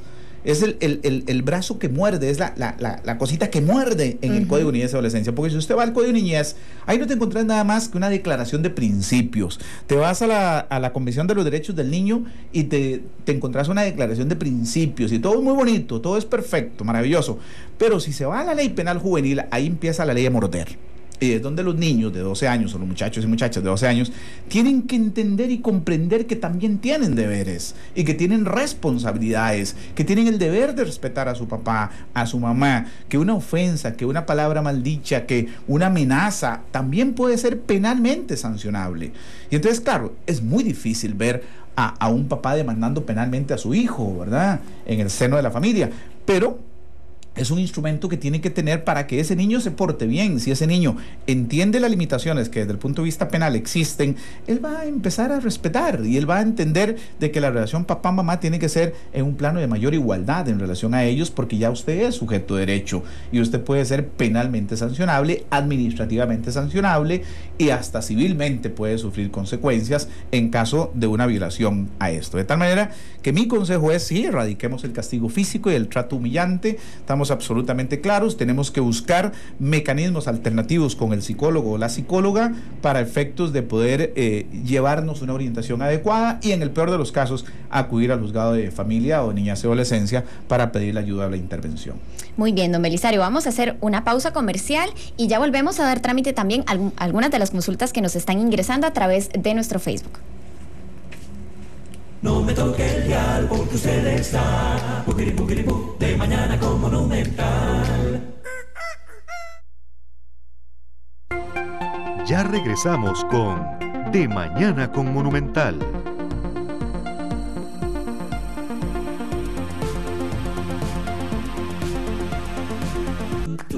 Llámenos, estamos esperando su llamada, es importante. Llámenos ya. Son las 10 de la mañana con 21 minutos y seguimos acá en De Mañana con Monumental con la Clínica Legal. Estamos hablando hoy de esas diferencias que debemos de tener en cuenta los padres, también los niños y los adolescentes, entre lo que es un castigo y lo que es, o un castigo educativo, podemos decir, ¿verdad? Y en lo que ya se convierte en una agresión infantil. Y bueno, ahorita que estábamos en el comercial, hablábamos, don Belisario y yo, del contexto de la escuela, ¿verdad? ¿Cómo era nuestra niñez? Estábamos recordando, don Belisario y yo, qué tanto nos regañaron, qué tanto nuestros padres tuvieron que aplicar mano dura con nosotros. Pero, don Belisario, bueno, si bien es cierto, la ley habla mucho de los deberes y responsabilidades de los padres, ¿qué pasa con los otros educadores de los hijos? Los que a veces son los reales educadores o los educadores casi que de tiempo completo de los niños, los maestros, los profesores. ¿Qué dice la ley de este ámbito? Qué buena pregunta y qué bueno que me lo pregunta, porque yo todos los días sufro con eso, porque yo estoy casado con una educadora. Ay, ¿ve usted? Precisamente de kinder, y entonces nosotros tenemos que bregar, y digo nosotros porque somos pareja, claro. Y ella me cuenta todas las peripecias que pasa y me llega a la casa con 25 problemas o 27 problemas de sus chicos, ¿verdad? Ajá. Y cada chico con su problema, y cada padre de familia con su historia y con su rollo, ¿verdad? Entonces, en el fondo, a mí me preocupa muchísimo lo que ella como educadora puede hacer y puede actuar en función de tratar de corregir o no a un niño. Y entonces la ley le permite al educador ejercer medidas disciplinarias, pero bajo ninguna circunstancia le permite el castigo físico tampoco. Hay un proceso interno administrativo en las instituciones en donde se debe cumplir el debido proceso para efectos de poder imponer una sanción disciplinaria. El Ministerio de Educación en eso tiene regulado cómo es que se tiene que tramitar, cuándo es que se tiene que llamar al padre de familia, que generalmente los padres de familia se van furiosos, ¿verdad? Porque indignados. Mi hijo es imposible que haya cometido esa barbaridad. Ok, entonces ahí tenemos un primer problema, okay, que es la aceptación de que el niño pueda tener o no tener un problema ya interno, un problema de autocontrol, un problema de definición de límites y un problema de respeto hacia la autodeterminación y los derechos de los demás. Y entonces los maestros tienen esa responsabilidad no de actuar mediante el castigo físico. Eso es un aspecto totalmente prohibido por parte de la ley hacia los educadores y los maestros. Ellos tienen que hacer un reporte, para eso hay un expediente individual de cada uno de los estudiantes, y ahí se van identificando los casos, precisamente para poder abrir el proceso administrativo, llamar al padre de familia con ayuda del director y con la ayuda del departamento de orientación o de psicología de la misma escuela, abrir un proceso y buscarle una orientación adecuada a ese niño, de tal manera que la familia empiece a entender que hay un problema ahí. Hay otros casos en que llega la madre de familia y dice, no, de por sí yo sabía. Ok, niña, a ver usted qué hace. Ok, peor todavía, porque la responsabilidad se la delegan completamente al centro educativo, y eso es muy grave.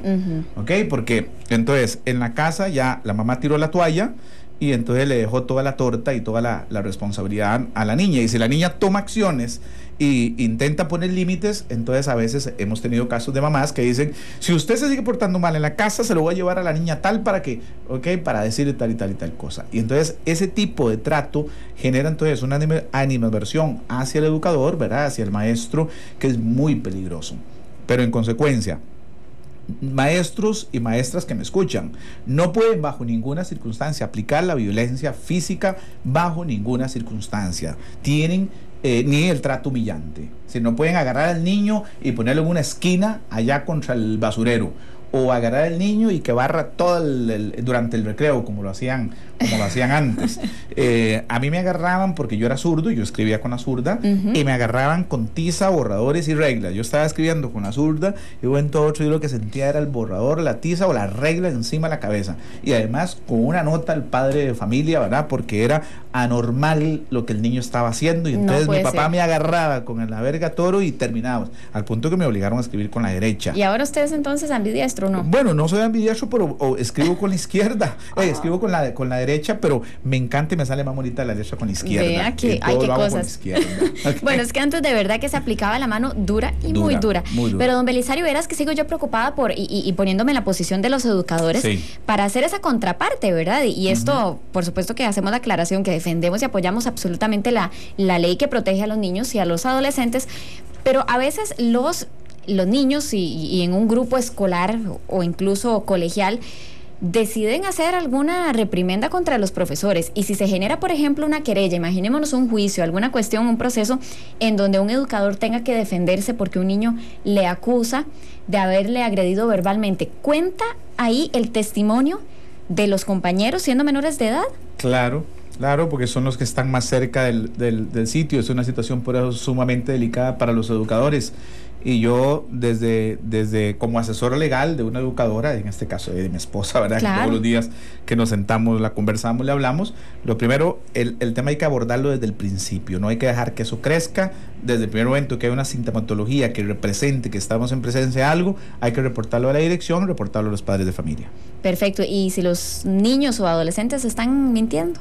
Porque se pusieron de acuerdo para dañar al profesor. Ha habido un caso de, creo que una mamá y un director, en donde sucedió algo en una escuela y hubo una querella y condenas iban y condenas van. Pero normalmente esto ocurre en el ámbito privado de las instituciones, ¿verdad? El pleito entre el maestro con la madre de familia por el trato que le dio al niño, el niño diciendo cositas, ¿verdad? Y estableciendo. Y sí, hay casos en los cuales hasta proceso administrativo se podría abrir en contra del educador, y eso es lo más grave. Hay que determinar cuándo se está en presencia de un falso testimonio o cuándo hay una acción camuflada por parte de los mismos niños o adolescentes para poder perjudicar o no a un trabajador, y esa es responsabilidad del director de la institución. Muy bien. Bueno, le tengo una sorpresa, don Belisario, a usted y a los amigos televidentes y radioescuchas. Nos acompaña vía telefónica doña Milena Grillo. Ella es representante de la Fundación Paniamor. Ya tuvimos el gusto de que nos acompañara personalmente en la cabina hace algunas semanas, y precisamente, doña Milena, le damos la bienvenida porque queremos que usted nos ayude a complementar y ampliar muchísimo más este tema. ¿Cómo le va, doña Milena? Muy bien, muchas gracias, un gusto estar ahí nuevamente. Saludos para don Belisario también. Encantado, doña Milena, un gusto. Yo siempre muy contento y orgulloso de honrar con su amistad. Ay, muchas gracias, igualmente. Bueno, doña Milena, en realidad yo quisiera que usted nos comparta hoy su opinión y sobre todo con datos incluso que usted debe de manejar sobre este papel que desempeña, en este caso, Paniamor, en lo que respecta al maltrato infantil. Recuerdo que cuando usted nos acompañó nos mencionó aquella campaña tan bonita, Educa sin pegar. ¿Cuáles han sido los alcances? ¿Cómo les ha ido con esto? Cuéntenos. Sí, es que realmente, bueno, trabajar en todo lo que tiene que ver con violencia, agresión contra niños, lo lleva a uno a moverse en un continuo, ¿verdad? Que va desde la agresión en su extremo, digamos, superior, desde la agresión física, sexual, emocional, que deja lesión en el niño, ¿verdad? Que está cubierta y amparada por el Código Penal para quien la inflige, hasta los niveles, digamos, más cotidianos de las relaciones, por ejemplo, que se dan en la familia, en las prácticas de crianza, ¿verdad? El tema de, vamos a ver, de violencia es un tema muy amplio y sus diferentes dimensiones tienen que ser abordadas todas, pero abordadas de manera diferente. ¿Verdad? Para lo que toca con las relaciones familiares, los procesos de crianza y de disciplina de los niños, Costa Rica, ya estamos por cumplir 4 años de haber aprobado una legislación, ¿verdad?, que establece el derecho de los niños, niñas y adolescentes a una disciplina libre de castigo físico y trato humillante, ¿verdad? Y esto está basado básicamente en 2 cosas, en que a las personas no se les golpea. Los niños son personas y por lo tanto los niños no se les golpea. ¿Verdad? Un colega que trabaja con nosotros en esto dice que los veterinarios nos han ganado a los niñólogos en tener que hacer todo el alegato de por qué a los niños no se les golpean, ¿verdad? Nadie discute que a un perrito no se debe golpear para educar. Sin embargo, nosotros tenemos que preparar todo un argumento para explicar por qué el golpe, ¿verdad?, no se da porque violenta la dignidad del niño, ¿verdad? No se da en las prácticas de crianza porque realmente no ayuda a educar, sino que lo que produce, no produce enseñanza, sino produce temor, ¿verdad? No se da porque deja en el niño una sensación de tristeza, de desamparo, inclusive de no entendimiento de por qué el golpe le vino en relación a un comportamiento que no sabe que no es correcto, ¿verdad? No se da porque muchas de las conductas que los papás y las mamás tratamos de modificar con golpes son conductas más bien propias de la etapa del niño, que el papá no sabe que es propia de la etapa del niño. Claro. Hay falta de formación, ¿verdad?, en las familias. Y no se da prioritariamente porque introduce la violencia como una forma de relacionarse, ¿verdad? Hay una encuesta desde hace ya, no sé, tal vez 5 o 10 años que hizo la Universidad Nacional, donde se aclaraba que el 67% de los papás o de las mamás golpeaban a sus hijos, ¿verdad?, para castigarlos porque los niños le habían pegado a otros, ¿verdad? Entonces realmente el comportamiento que estás sancionando, lo estás sancionando con la misma conducta que estás queriendo deslegitimar, ¿verdad? Entonces hay un proceso de enseñanza. Cuando uno utiliza el golpe para intentar modificar una conducta, lo que estás es legitimando que el golpe y la violencia es un medio legítimo para conseguir fines nobles, ¿verdad? Y ese es un mensaje complicado. Cuando nosotros entrevistamos a adolescentes en Costa Rica de hoy sobre el asunto de la violencia en el espacio educativo y eso, ¿verdad?, lo primero que los chiquillos nos dicen es que la violencia que ocurre en el espacio educativo es un reflejo de la violencia que ellos viven a lo interno de las familias, ¿verdad? Entonces también desautoriza a los papás y a las mamás para, ¿verdad?, porque la disciplina es modelaje, ¿verdad? Yo realmente le enseño al niño y a la niña cómo yo me comporto, no lo que yo hago sobre su comportamiento, sino cómo yo me comporto, ¿verdad? Si yo le pego a los niños y las niñas, los niños van a ir y le van a pegar a otro que es más débil que él, ¿verdad?, claro, para transmitir enseñanza. Entonces básicamente esa es la, ¿verdad?, el desafío más grande es, Costa Rica tomó una posición, legisló al respecto y tuteló en el Código de la Niñez y la Adolescencia y con una modificación al Código de Familia el derecho de los niños a una disciplina libre de esta, ¿verdad?, de esta expresión de violencia. El desafío más grande que tenemos es crear los programas y las alternativas. En eso ha estado trabajando Paniamor y en eso están trabajando otras organizaciones, y la Defensoría de los Habitantes lo está retomando con fuerza ahora para el aniversario de la aprobación de la ley, ¿verdad?, en crear alternativas y oportunidades de formación a los padres y a las madres para que puedan incorporar técnicas de disciplina, porque los niños necesitan límites, necesitan disciplina. Ahora acabamos de hacer un estudio el mes pasado sobre las prácticas de crianza de las familias adscritas a los programas de Sensinay del Ministerio de Salud, ¿verdad? Y entre las cosas que encontramos es que la gente ya sabe que el golpe no es la forma de, ¿verdad?, de educar, pero algunos lo siguen utilizando porque no tienen otras formas. Dicen, bueno, yo sé que no debo golpearle, pero es que la verdad, como no me hace caso, tengo que hacerlo. Y otros que están como muy comprometidos en que el castigo físico no es bueno, dicen, yo lo dejé de usar, pero ahora anda como un loco, ¿verdad? Entonces tenemos dos extremos. Tenemos el extremo del que sabe que ahora en Costa Rica eso no es, ¿verdad?, lo que se espera del comportamiento parental hacia los niños y las niñas, pero lo sigue usando porque no tiene recursos adicionales, y del que renunció a ejercer la autoridad parental y la disciplina porque sabe que no se puede pegar, pero entonces no hace nada. Entonces lo que tiene que hacer el Estado costarricense es ofrecer las alternativas para que todos podamos ejercer la disciplina, establecer los límites. Los límites son un derecho de los niños y las niñas, acompañar los procesos de crecimiento sin recurrir al golpe y a la humillación. Doña Milena, quisiéramos también saber cuáles mecanismos están ustedes aplicando, si es que lo están haciendo, en los niños, para que ellos se enteren de cuáles son sus derechos y de cómo deben de proceder. Y también quisiera que nos cuente un poquito acerca de los resultados. Nos decía don Belisario, él quiere saber, pregúntele usted, don Belisario. No, que sería muy interesante conocer, doña Milena, los resultados que han tenido a partir de la aprobación de la ley el 1 de agosto del 2008 a la fecha, justo los 4 años, en donde yo creo que ya se podría medir. ¿Ha habido un impacto? ¿Se ha podido reducir el tema de la agresión infantil? Sí, eso es lo interesante de este estudio que hicimos, don Belisario, es que precisamente cuando se aprobó la ley hace 4 años, Paniamor, en alianza con UNICEF, hizo una encuesta nacional, ¿verdad?, sobre patrones de crianza. ¿Dónde estaba el país cuando la ley se aprobó? ¿Verdad? Ya claro que la ley se duró 5 años aprobándose y ya se había hecho trabajo con algunas familias, pero en todo caso para establecer una línea base de dónde estábamos, ¿verdad?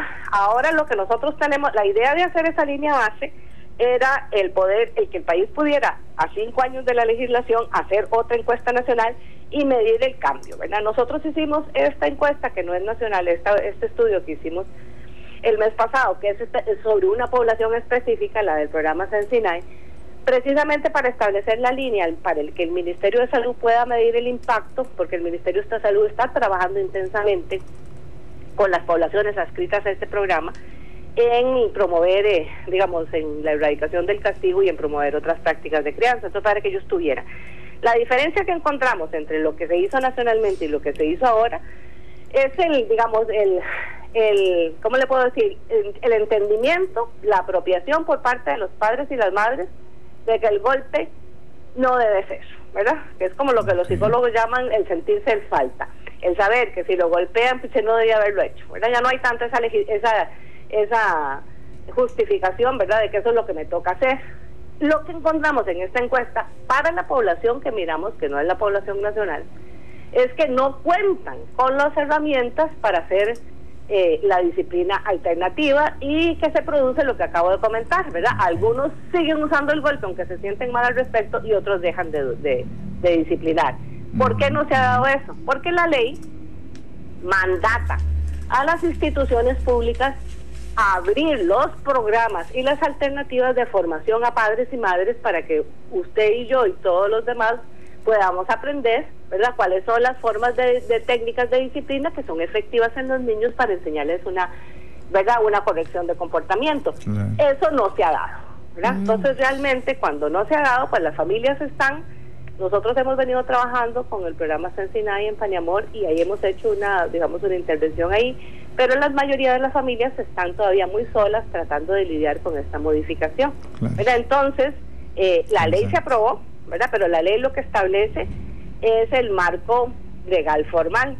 Las políticas y los programas que se tienen que abrir de acuerdo a la ley para que las familias puedan incorporar esos cambios no se han abierto, ¿verdad? Entonces, lo que la Defensoría de los Habitantes intenta hacer ahora, precisamente en el 4º aniversario de aprobación de la ley, es hacer un llamado a las instituciones que tienen mandatos relacionados para ver, ¿verdad?, qué alternativas han creado o no han creado y de qué manera se puede fortalecer el rol que le toca al Estado ahora en acompañar a las familias en ese cambio cultural. Entonces, doña Milena, podríamos decir que el enfoque en el que ustedes están, al menos en esta etapa, es absolutamente para los adultos. ¿No han todavía ustedes iniciado un proceso de educación muy concreto para los niños, para darles charlas? Con los niños sí se ha hecho todo un trabajo y se está haciendo todo un trabajo. Tenemos ahora una intervención en toda la provincia de Cartago, apoyada por la MUCAP y con la estructura del CENSINAI, donde estamos haciendo una intervención a fondo en prevención de violencia y abuso y en promoción de cultura de paz, ¿verdad? Excelente. Que vamos a estar presentando y los vamos a invitar, ¿verdad? Los materiales y los resultados ahora en el marco de septiembre, con el entusiasmo de que hay un interés del sistema de salud de extender la experiencia de Cartago a las demás regiones donde ellos sirven, ¿verdad? Pero necesitamos que los grupos religiosos, digamos, que atienden tanto a las familias, se incorporen en este trabajo, que las organizaciones de la sociedad civil, decirle que el estudio de violencia contra la niñez, ¿verdad?, en el mundo de Naciones Unidas, que digamos, al que se le está dando seguimiento en el país, asumió como uno de los prioridades mundiales el trabajar la erradicación de la violencia en todos los espacios de crianza de los niños, incluida la familia, siendo la erradicación del castigo físico una de las prioridades mundiales para Naciones Unidas ahora. Entonces también vamos a tener, digamos, el aval y el impulso desde el sistema de Naciones Unidas para que los gobiernos de la región y el gobierno de Costa Rica y sus instituciones amplíen y fortalezcan las oportunidades de que las familias se puedan moverse a una práctica de convivencia armoniosa, respetuosa, de confianza, de modelaje, de aprendizaje, para que los niños y las niñas puedan seguir más adelante y que los sistemas estatales que trabajan con niñez puedan incorporar esto también. Doña Milena, ya para finalizar la entrevista, a la cual le agradecemos muchísimo, quisiera saber si un niño está en la capacidad o en la madurez suficiente para administrar esa información que se les está proporcionando con respecto a lo que es agresión y a lo que es algún gesto educativo. Sí, totalmente, porque la información se da acorde a la edad, ¿verdad? Nosotros, por ejemplo, Perfecto. En el programa CENSINAI se da la información adecuada a niños de 3, a niños de 4, a niños de 5, a niños de 6. En adolescencia se da una información diferente. Mientras la información sea dada con las metodologías adecuadas y con una elaboración de los contenidos conforme a la edad y el momento de desarrollo de la persona menor de edad, la asumen inmediatamente. Bien, muchísimas gracias, doña Milena. Un saludo para los dos.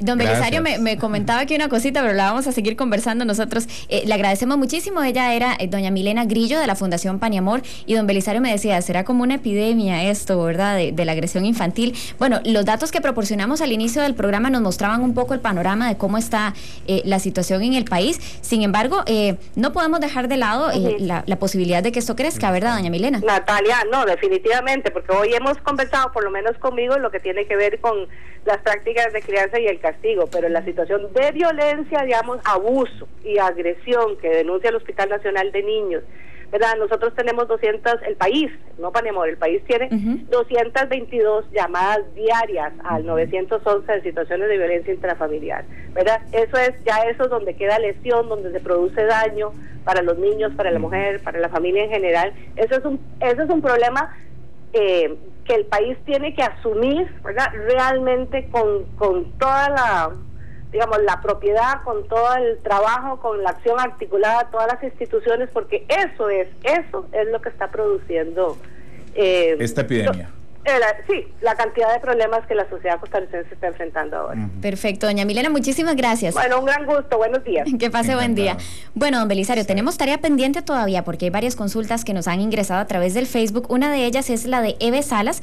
Consulta, si un hijo ya tiene 25 años y más bien hostiga y le hace imposible la vida social a su madre, aunque está viva, bajo la misma propiedad, pero tienen casas aparte, la ley ampara a esa madre. Bueno, hoy estamos hablando de niños y adolescentes. Este es un adulto, evidentemente. Ya es un adulto, ya el Código Penal le faculta, sin duda alguna, a la señora a demandarlo ante la Fiscalía, ante el Ministerio Público, y a que el Ministerio Público tome medidas inmediatamente. Muy bien, también doña Cinia Rivas nos dice, a mí me pasó que tuve a mi hijo en un maternal privado le cambiaron la teacher, pero la señora tenía una forma de educar no con firmeza, sino con abuso. Los jalaba, gritaba. Si los pequeños estaban dormidos y se hacían caquita, ella los levanta dormidos y los mete al tubo a lavarlos, los intimida. Yo, al ir a hablar con la directora, la señora, la decisión que tomó fue echar a mi hijo de 4 años del kinder. Ok, ahí hay sin duda un sistema de agresión y hay un maltrato y hay un trato humillante, sin duda alguna.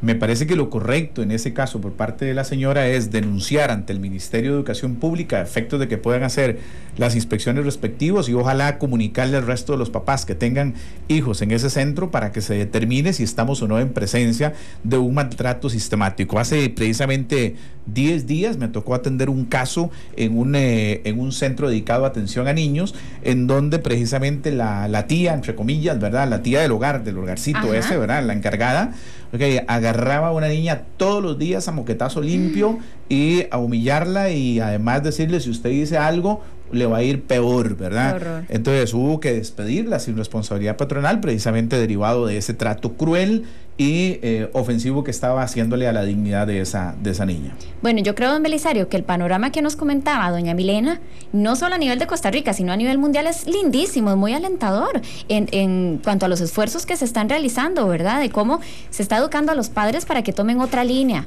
en la forma de educar a sus hijos. Doña Milena nos hace 2 aspectos muy importantes. Uno nos señala y nos dice, bueno, que se está trabajando con el tema de los niños, pero también señala que la Defensoría va a pedir precisamente a las instituciones de que hayan programas alternativos y además que existan políticas y programas que hasta la fecha no se han hecho precisamente para que los padres podamos cambiar. Claro. Me parece que el trabajo tiene que ir en 2 direcciones. Hay que trabajar a los niños y adolescentes, pero también hay que trabajar a los papás. Si no cambiamos esa cultura en ambas vías, la guerra no la vamos a ganar. Y esta epidemia, porque estaba viendo datos de la Organización Mundial de Salud, sin duda alguna se habla de que estamos en presencia de una epidemia cuando se sufre, precisamente cuando afecta a 10 de cada 100,000 habitantes.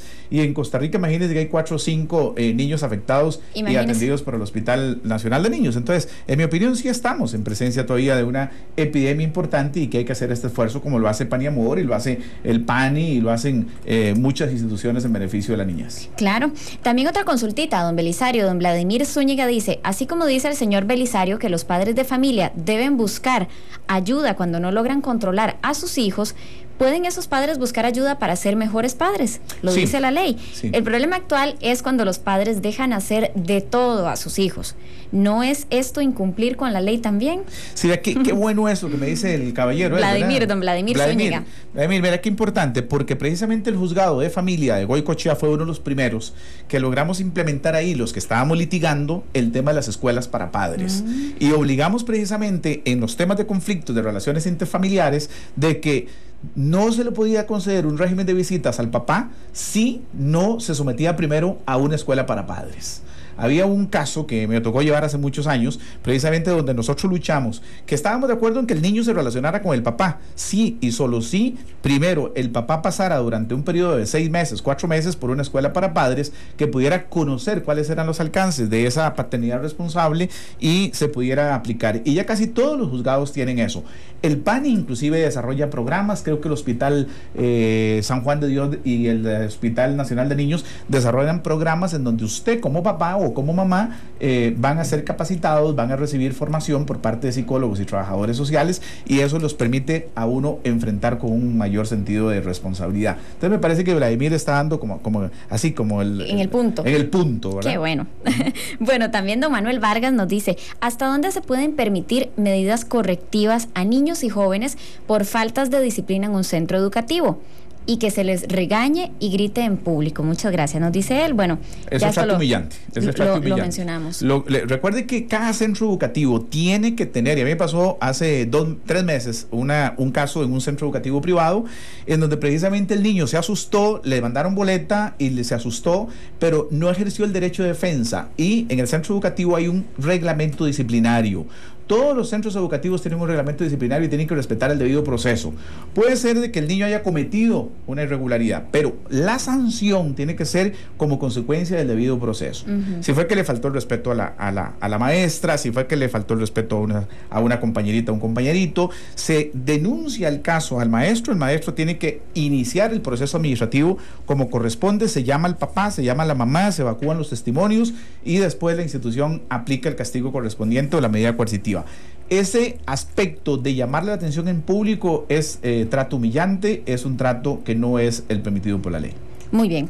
También Jessica León nos hace llegar su consulta. Hola, buenos días, excelente el programa. Pero ¿qué pasa con los deberes? Y lo pone así como en mayúscula y entre comillas, porque escucho hablar mucho de los derechos, pero los deberes, ¿qué pasa con eso? Que Dios los bendiga. Bueno, a usted también, Jessica, y muchísimas gracias por participar. Jessica, ¿qué pasa con los deberes de los niños? Porque hablamos solo de derechos y derechos y derechos. Exacto, por eso es que yo le decía de que cuando cumplen 12 años regalémosle la ley penal juvenil. Está muy original, don Belisario, sí, ese regalo, qué bonito. Eso no me lo perdona mi hijo, pero... ¿Y la leyó? Y bueno, ahí la tiene, por lo menos ahí tiene. Ya me invitaron a dar una charla precisamente sobre la ley penal juvenil al colegio de ellos, ¿verdad? Y me ha tocado ir a varias instituciones, a varios colegios y escuelas a conversar de la ley penal juvenil, y ha sido para mí riquísimo, ¿verdad? Porque uno puede entonces de una vez, cara a cara con los niños, enfrentarlo, con los adolescentes, enfrentarlo. Y bueno, aquí mismo nosotros hicimos en la revista de Mañana con Monumental, allá en Escazú, en Cinema. Ajá, Innova Cinema, uno de los foros. Hicimos uno de los foros en su momento, y ahí tuvimos todo el cine lleno con estudiantes precisamente para hablarles de las consecuencias de la ley penal juvenil.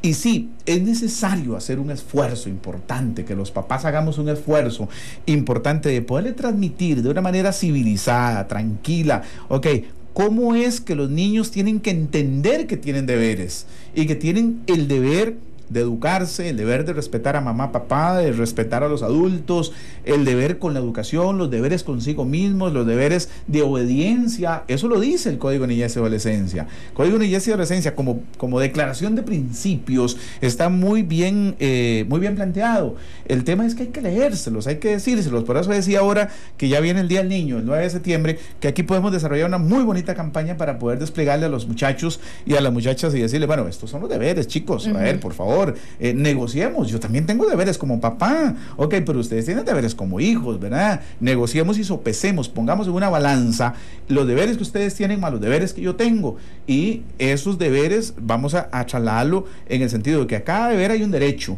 pero igual, cada derecho que tienen ustedes tienen un deber. Yo tengo el deber de respetarte, pero usted tiene también el deber de respetarme, ¿verdad? Y el hecho de que usted tenga derechos no significa que pueda hacer lo que le dé la gana, porque su derecho llega hasta donde llega mi derecho. Excelente. En el momento en que entendamos eso, no va a haber ningún problema. Bien, muy importante también, don Belisario, recordar a las personas que nos están escuchando, y ya hemos abordado distintas áreas, el área familiar y el entorno también educativo, ¿verdad? De los centros educativos. Algunas personas piensan que los centros educativos se confunden, porque como los centros educativos son privados, bueno, es que ahí tienen sus propias reglas. Ellos pueden hacer ahí lo que quieran. Recordarles que la ley aplica para todo el mundo, ¿verdad? Es decir, tanto centros educativos públicos como centros educativos privados son sujeto de derecho. Es decir, ellos pueden también ser protagonistas de una situación que bien esté pues en un contexto para poner una demanda, ¿verdad? En el caso que nos citaba alguna de las personas a través del Facebook, es un centro educativo privado. Bueno, no importa. Si hay agresión a su hijo, no importa, le va a ocurrir en el público o en el privado, ¿verdad? Así que hacerle la invitación para que, o bien el hecho de que sea un centro educativo tal vez privado. La Sala Constitucional, Natalia, desde hace muchos años definió todas estas cosas y delimitó los alcances del debido proceso. Nadie puede ser juzgado ni nadie puede ser sancionado si no se aplican las reglas mínimas del debido proceso. Eso significa un traslado de cargos. Resulta que tu hijo cometió una irregularidad con mi hijo, Le faltó el respeto, le dio un cañazo. Se agarraron ahí. O agarró al maestro y le dijo una mala palabra. Estoy hablando de un caso de la vida real. ¿Qué es lo que pasa en esos casos? Entonces, en esos casos, lo que tiene que hacer el centro educativo es iniciar el proceso disciplinario correspondiente. No debe el educador ni debe la institución de una sola vez sancionar a ese alumno. Bueno, tenemos que averiguar qué fue lo que pasó, en qué contexto fue que pasó ese madrazo que se dio, esa ofensa que se dio, o ese cañazo que le dio al otro. Entonces, a partir de ahí se escucha al niño, se le escucha el descargo. Una vez que se da el descargo correspondiente, se aplica la sanción y tiene hasta el derecho de apelar incluso ante el colegio de profesores. Repito, todos los centros educativos, públicos o privados, tienen un reglamento disciplinario. Es vital que uno como papá, cuando va a matricular al alumno a una escuela, pregunte, pida una copia de eso. O si no, váyase al Ministerio de Educación, al Departamento Legal.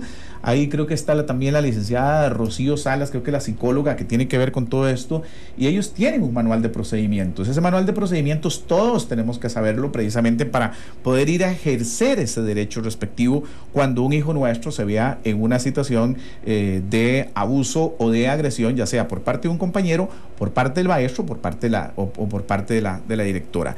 Pero le repito, hay procedimientos, no importa que el colegio sea privado, que la escuela sea privada, o que sea pública o que no sea pública. El caso de la señora que nos dice del materno bueno, el deber de ella es denunciar, sin duda alguna. Ahora, si la directora no hace absolutamente nada, con mucho más razón hay que llevarlo a otras instancias, porque un centro de eso no puede ser un centro de agresión permanente, porque está socavando y está formando a los futuros ciudadanos, y son ciudadanos de que van a recordar toda la vida la agresión cuando hacían pupú, cuando se orinaban, y van a recordar toda la vida lo que estaba sucediendo en el año 2012 en esas formas de agresión sistemático en contra de una persona menor de edad. Así es, don Belisario, y queremos cerrar este bloque recordándoles algunos de los datos que dimos al inicio, sobre todo a manera de contacto, para que lo tengamos ahí. Si usted es un adolescente o un niño que considera ser víctima de agresión, entonces les vamos a dar algunos instrumentos los cuales pueden utilizar en su defensa. Por ejemplo, los números telefónicos. Bueno, lo primero que recomiendan es llamar al servicio de emergencias 911. Ahí pueden poner ustedes algún tipo de denuncia para que se proceda a la debida investigación, y también pueden enviar un mensaje de texto al código 1147.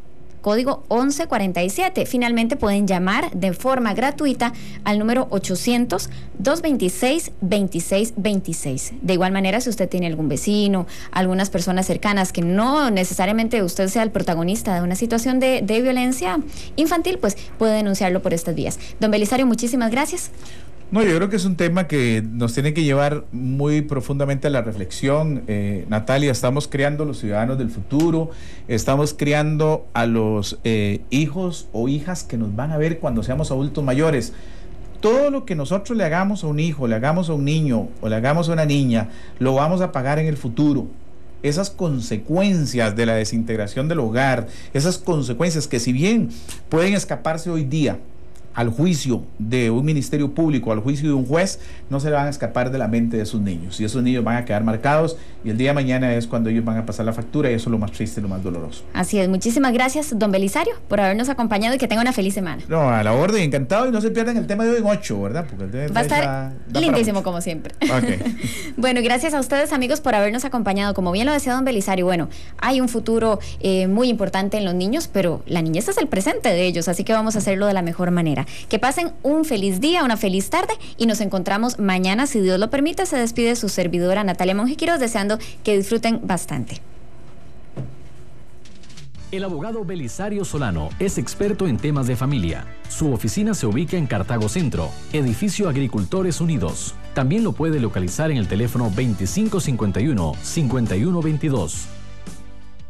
De mañana con Monumental.